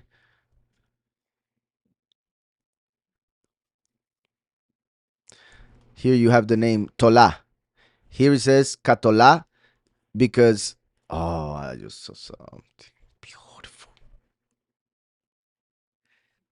Katola, um, like the worm, crimson, a type of worm. It is a worm from which we will get the red color, scarlet, or crimson in this case, as they would say. So that's why here it appears as Tola, but here Katola because it means like Tola. So Tola, like, look at this. If I write in Google crimson, it's gonna show me, or it should show me, well, the color, but let me see if it shows me the actual animal from which that color originally came from. Okay, I'm gonna write crimson worm. There you go. The crimson worm. That is the one. Now you see a tree with crimson on it, another tree, many other trees. In this case, this tree filled with crimson worms. Why? And why do they put this here? Which obviously is not Mashiach, but he died that way. And why do they put this? Because this worm, let me use this image to explain. This worm, when thought of another joke. Oh, I'm killing it in my mind tonight. uh, so this worm, as you can see, is red. He goes up to a gets stuck on a tree, as you see here. He goes up on a tree and gets itself stuck to it, knowing that he or it won't go away from it ever again. Because when the worm is gonna have its little worms, children, they all come out and will eat the mother. They will need to feed on her in order to continue living. So the worm, the mother knows that, and she's willing to go up on a tree. Remember that in Hebrew, the word used, that it is normally translated as cross, and I do believe it had that shape because of the letter tav. But the word used in Hebrew is etz, which means tree, because wood was used to make the cross. So in Hebrew would be a tree, a wooden cross. So the worm, the tola, goes up a tree, gets stuck on it, as in nailed to it, knowing that it's going to die. And the children that came out, just like the believers, would eat of it, of the worm. Just like we need to eat of Mashiach. We need to eat, which is the faith. Believe in the fact that he gave his flesh and the blood. As he said, this is my body, this is my blood. Eat of it, drink of it. So the worms start eating, and in 3 days, what was completely red becomes white as snow, like dust that is blown away by the wind. So in 3 days, Yahushua was resurrected without sin, of course. He never had sin, but he took all sin on the cross. So it's like saying that he became red on the cross, but through resurrection became white. That's why the worm becomes white in 3 days, and the wind, like the ruach, the spirit, takes it away, like Yahushua was uh went up to the heavens at the right hand of the Father. And when they are eating their mother, the whole tree becomes red as if it was blood. It secretes a crimson red dye which stains the tree red. So it looks like blood, just like the blood of Mashiach on the tree, to become the lamb that we need to eat of, right? His flesh and blood for us to live eternally.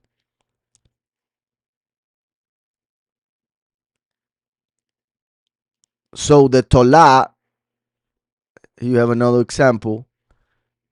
The Tolah is the crimson worm that is mentioned several times in scriptures as a representation of the Messiah who would die for our sins and become the spiritual food that we needed in order to enter eternal life.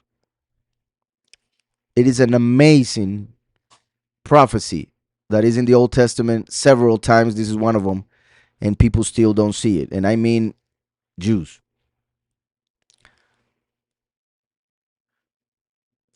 It says here, the crimson worm is common to the region of all Israel. In ancient days, the dead of bodies of the female crimson worms were scraped from the tree, dried, and then ground into a powder that was used to dye their cloth and garments a scarlet or red color. They are round, about the size of a pea, because they don't look like a worm. Some people thought they were part of a plant. They crushed. How interesting is a worm that doesn't look like a worm?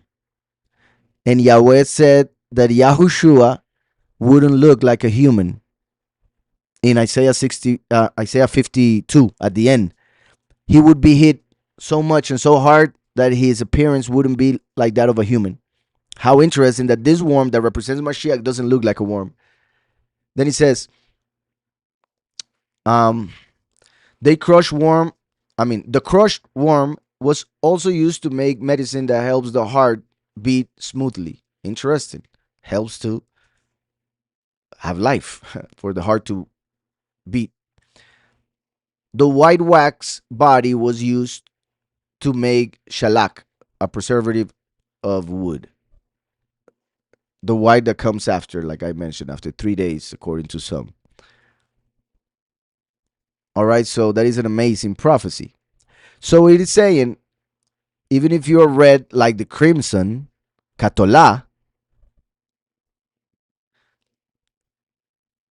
katsemer, katsemer, you will be. So like wool, you will be. Yahushua is the lamb. So he was covered in wool. And he came like the tolah. But there are many other things there interesting if we see the numerical value as well.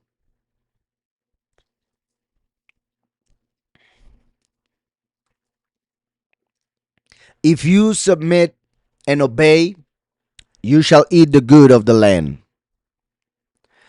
If you submit to Yahweh through Mashiach and obey his commandments, two things, submit and obey. Many claim to have submitted but don't obey. Therefore, it is faith without works. If you submit and obey, if you have faith and works, you shall eat the good of the land. Yahweh will bless you, prosper you in this world. But if you refuse and rebel, the opposite, refuse and rebel, which many people tend to do. Christians, for instance, when you tell them the name of the Messiah, that they should call him by his name, they refuse and they rebel. They think that they are rebelling against us. That's why they don't care, because they don't care about us. They claim to care about Yahweh, but if they really cared about Yahweh, they would call him on his name and the name of his son, as he said. But they are stuck in their bubble, in their experience, in their reality, in their opinion. So they say, he knows my heart, so I can call him whatever I want. But if you refused and like I was saying, they think they are being rebellious against us. And normally they even like that and enjoy it and laugh and offend us, or try at least. And that shows that they don't care about us. And they were supposed to be family members or friends who are acting as enemies. And not even as the enemies, as believers who have enemies, because Yahushua said, love your enemy. So they're not acting as believers in the truth. So through those actions, they show that the spirit that they have is not that of the Most High, and that's why they don't want to submit. But if you refuse and rebel, you shall be devoured by the sword, for the mouth of Yahweh has spoken. Devoured by the sword, as in war. But also, the sword of Yahweh is the Ruach. The Ruach, the spirit. And remember that the last comes and will fight with them with the sword that comes out of his mouth. The last is the second manifestation of Yahweh, is the voice. So he speaks, the word of Yahweh comes out, and the word of Yahweh is the sword of the spirit. So how interesting that he says, you shall be devoured by the sword, for the mouth of Yahweh has spoken. As in, the mouth has spoken, so the sword come out, for that is the word. And you will be devoured, as in consumed by fire. Remember that the last throws fire from his mouth. Consuming fire, just like Yahushua is the water of life, the last is the consuming fire, who has the word of Yahweh coming out of his mouth, because he's the voice of Yahweh. How interesting that the sword, we know, is the word. Sword is like saying sword. Sword is the word.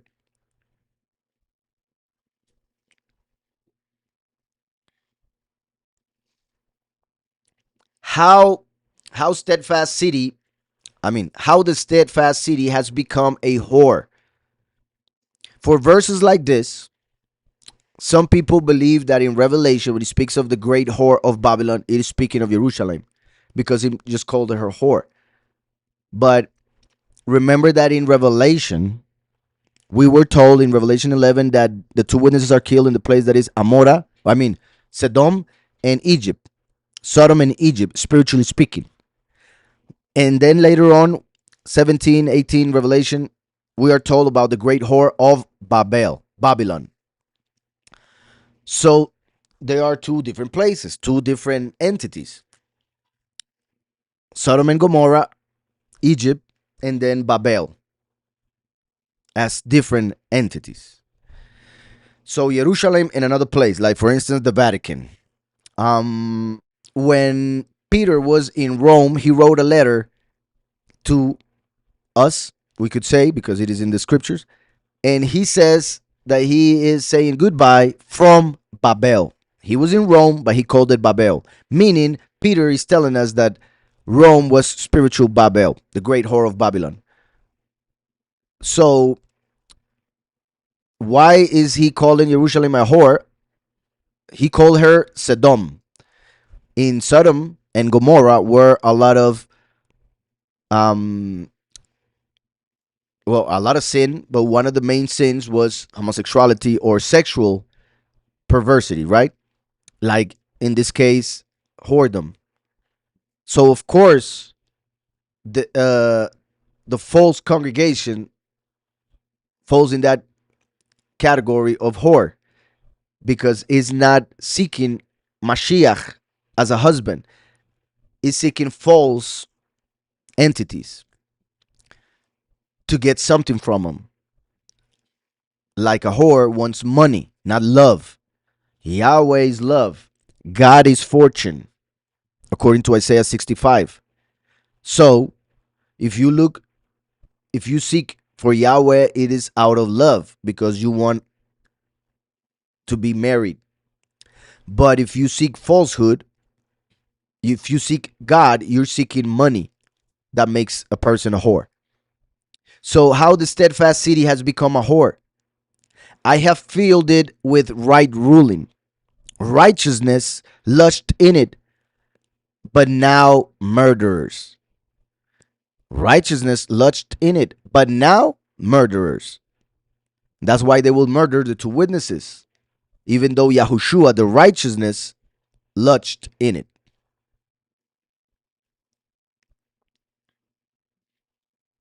Your silver has become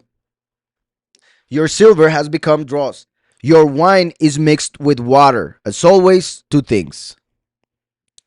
First and last, two manifestations, two parts, flesh and spirit, etc., etc. Your silver has become dross, your wine is mixed with water.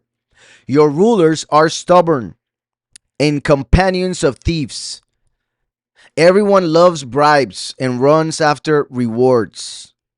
They do not defend the fatherless, nor does the cause of the widow reach them. Therefore, the sovereign declares, Yahweh of hosts, the mighty one of Israel, Ah, I shall be eased of my adversaries, and I shall be avenged of my enemies. Two parts. Remember that Yahweh said to his son in Psalm 110, Yahushua spoke about it, and then Paul again. Yahweh said to his son, sit at my right hand until I put your enemies as your footstool. Remember that the footstool of Yahweh is the earth. So Yahweh is telling Yahushua, sit at my right hand and remain there until I, Yahweh, go down again and bring your enemies, Lucifer and his angels, down to the earth, which happens in Revelation 12. I shall be eased of my adversaries, and I shall be avenged of my enemies. As Isaiah 63, Yahweh says, vengeance is in my heart when he comes as the last and is saved by the first. My arm saved me. Isaiah 63. And I shall turn my hand against you. Yahushua is the arm, the last is the hand. So the last is coming against. That's why he's going to be seen as wicked, as adversary, as evil, as a thief in the night, as Satan.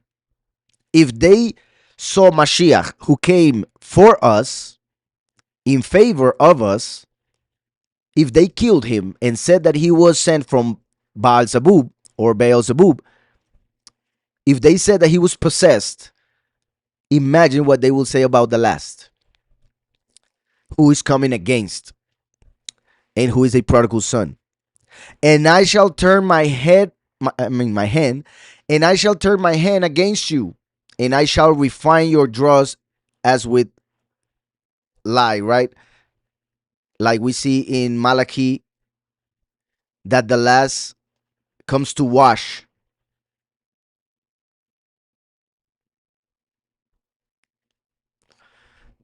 Time.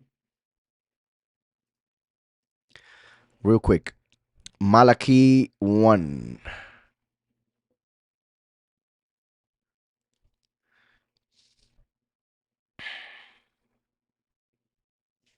For instance, this is not it, but I always need to read this one. A son esteems his father, and a servant his sovereign. And if I am a father, where is my esteem? If I am the father, where is my esteem? And if I am the sovereign, where is my fear? Said Yahweh of hosts to you priests, who despise my name. But you asked, in what way have we despised your name? Oh, that lack of understanding or that hypocrisy is despicable. But later on,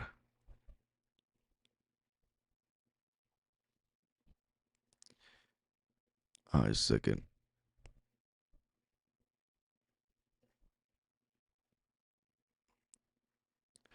Mhm.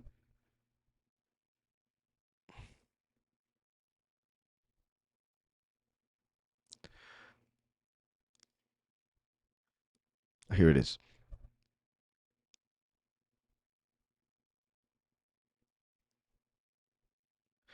Um, the whole book is so powerful. Yeah, it's in the third chapter, the part that I am looking for. Like I said, the four chapters are amazing and they're all connected. So, well, obviously, but very, very connected regarding the importance of his name and the coming of the last. For he says, and who is able to bear the day of his coming? And who is able to stand when he appears? For he is like the fire. Yahushua came as the water, so this is talking about the last. He is like the fire of a refiner and like the soap of a launderer. And he shall sit as a refiner and a cleanser of silver. And he shall cleanse the sons of Levi and refine them as gold and silver. Gold are the few, silver are the many. He comes as the soap of a launderer. Going back to Isaiah. And I shall turn my hand against you and shall refine your dross as with lye and shall remove all your alloy. Right? Because he will refine them, the gold and the silver. And I shall give back your judges as at the first, and your counselors as at the beginning. Judges and counselors through the first and the last, who is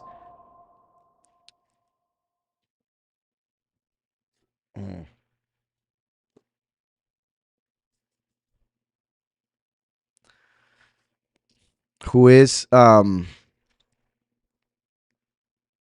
is just a second, I'm sorry.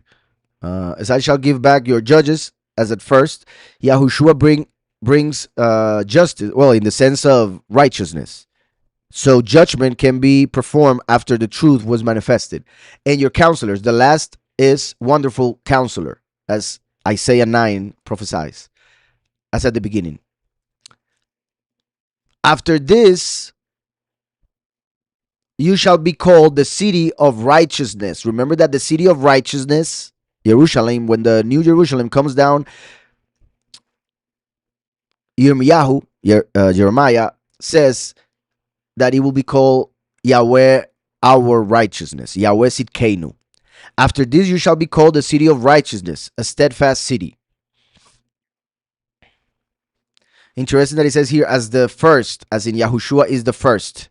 And then it says beginning, which one would think the beginning is the first, but Yahweh was first and then came the beginning, because beginning refers to time and therefore to this reality, because in the beginning Elohim created the heavens and the earth, and in the beginning starts with the letter Bet, which is the second letter, therefore numerical value 2.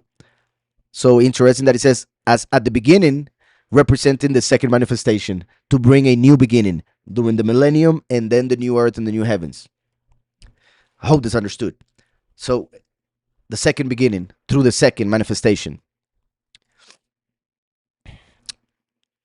After this, you shall be called the city of righteousness, because the new Jerusalem comes through the last, as we see in Revelation, a steadfast city.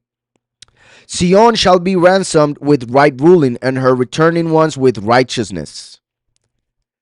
The few and the many, when they become righteous through resurrection. And the few are ransomed, not to pass through death. That's why they are standing on Sion with the name of the Father and the Son on their foreheads in Revelation 14. And these return because they went to Sheol, but they receive righteousness through their death. And the destruction of transgressors and of sinners is together, right? As in the lake of fire eventually. And the destruction of transgressors and of sinners is together, and those who forsake Yahweh shall be consumed by the fire. For they shall be ashamed of the terebinth trees which you have desired.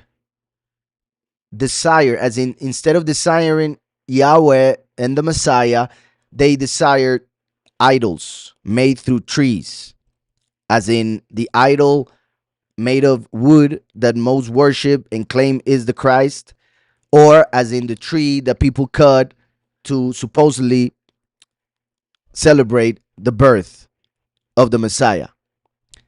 They cut trees, bring it home, adorn them, and kneel before them, perhaps not worshiping them as they think or as they would think when they hear that word, but they kneel to get the gifts from it. For they shall be ashamed of the, and just in case you can read Jeremiah 10 regarding that. For they shall be ashamed of the terebinth trees which you have desired, and you shall be embarrassed because of the gardens which you have chosen. The gardens which you have chosen. Trees and gardens. They didn't receive the Father and the Son. They rather follow idols, represented by the trees in the gardens, meaning they were seeking a paradise, but they were seeking it through their own means, the gardens that they chose.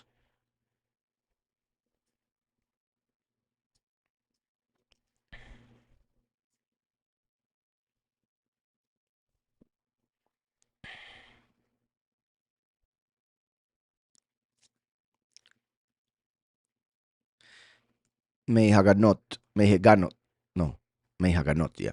All right, so which you have chosen, the gardens which you have chosen. For you shall be as a terebinth whose leaf fades, and as a garden that has no water, because they didn't accept the Messiah, the water of life. So their garden will never have water, and therefore will never be a paradise. A garden without water is no garden. Eventually, it's going to be gone. And a terebinth with leaves that fade, same thing, has no water. So because of the lack of the Messiah, the water of life, they will be dried. And when a tree is dried, when a tree is dry, then it doesn't give leaves, and therefore it doesn't give fruit. It's getting no water. The only thing that is used for is as fuel for the fire. So that's why they will be thrown into the lake of fire. The strong shall be for tow, and his work for a spark. What they did, now let's from the beginning. The strong shall be for tow. That was their wrong faith, the faith that they put in the wrong things, and his work for a spark. And the works that they did, the things that they thought were good, the things that they did in order to please their mighty one, those things will actually be the spark that will um, light the fire. The strong shall be for tow, and his work for a spark, and both shall burn together with no one to extinguish. No one to extinguish, because Yahweh is one, the only one, and he is the one who starts the fire with the spark of their works, and therefore it will have no end. What Yahweh does is eternal. No one can stop it. That's how the chapter ends.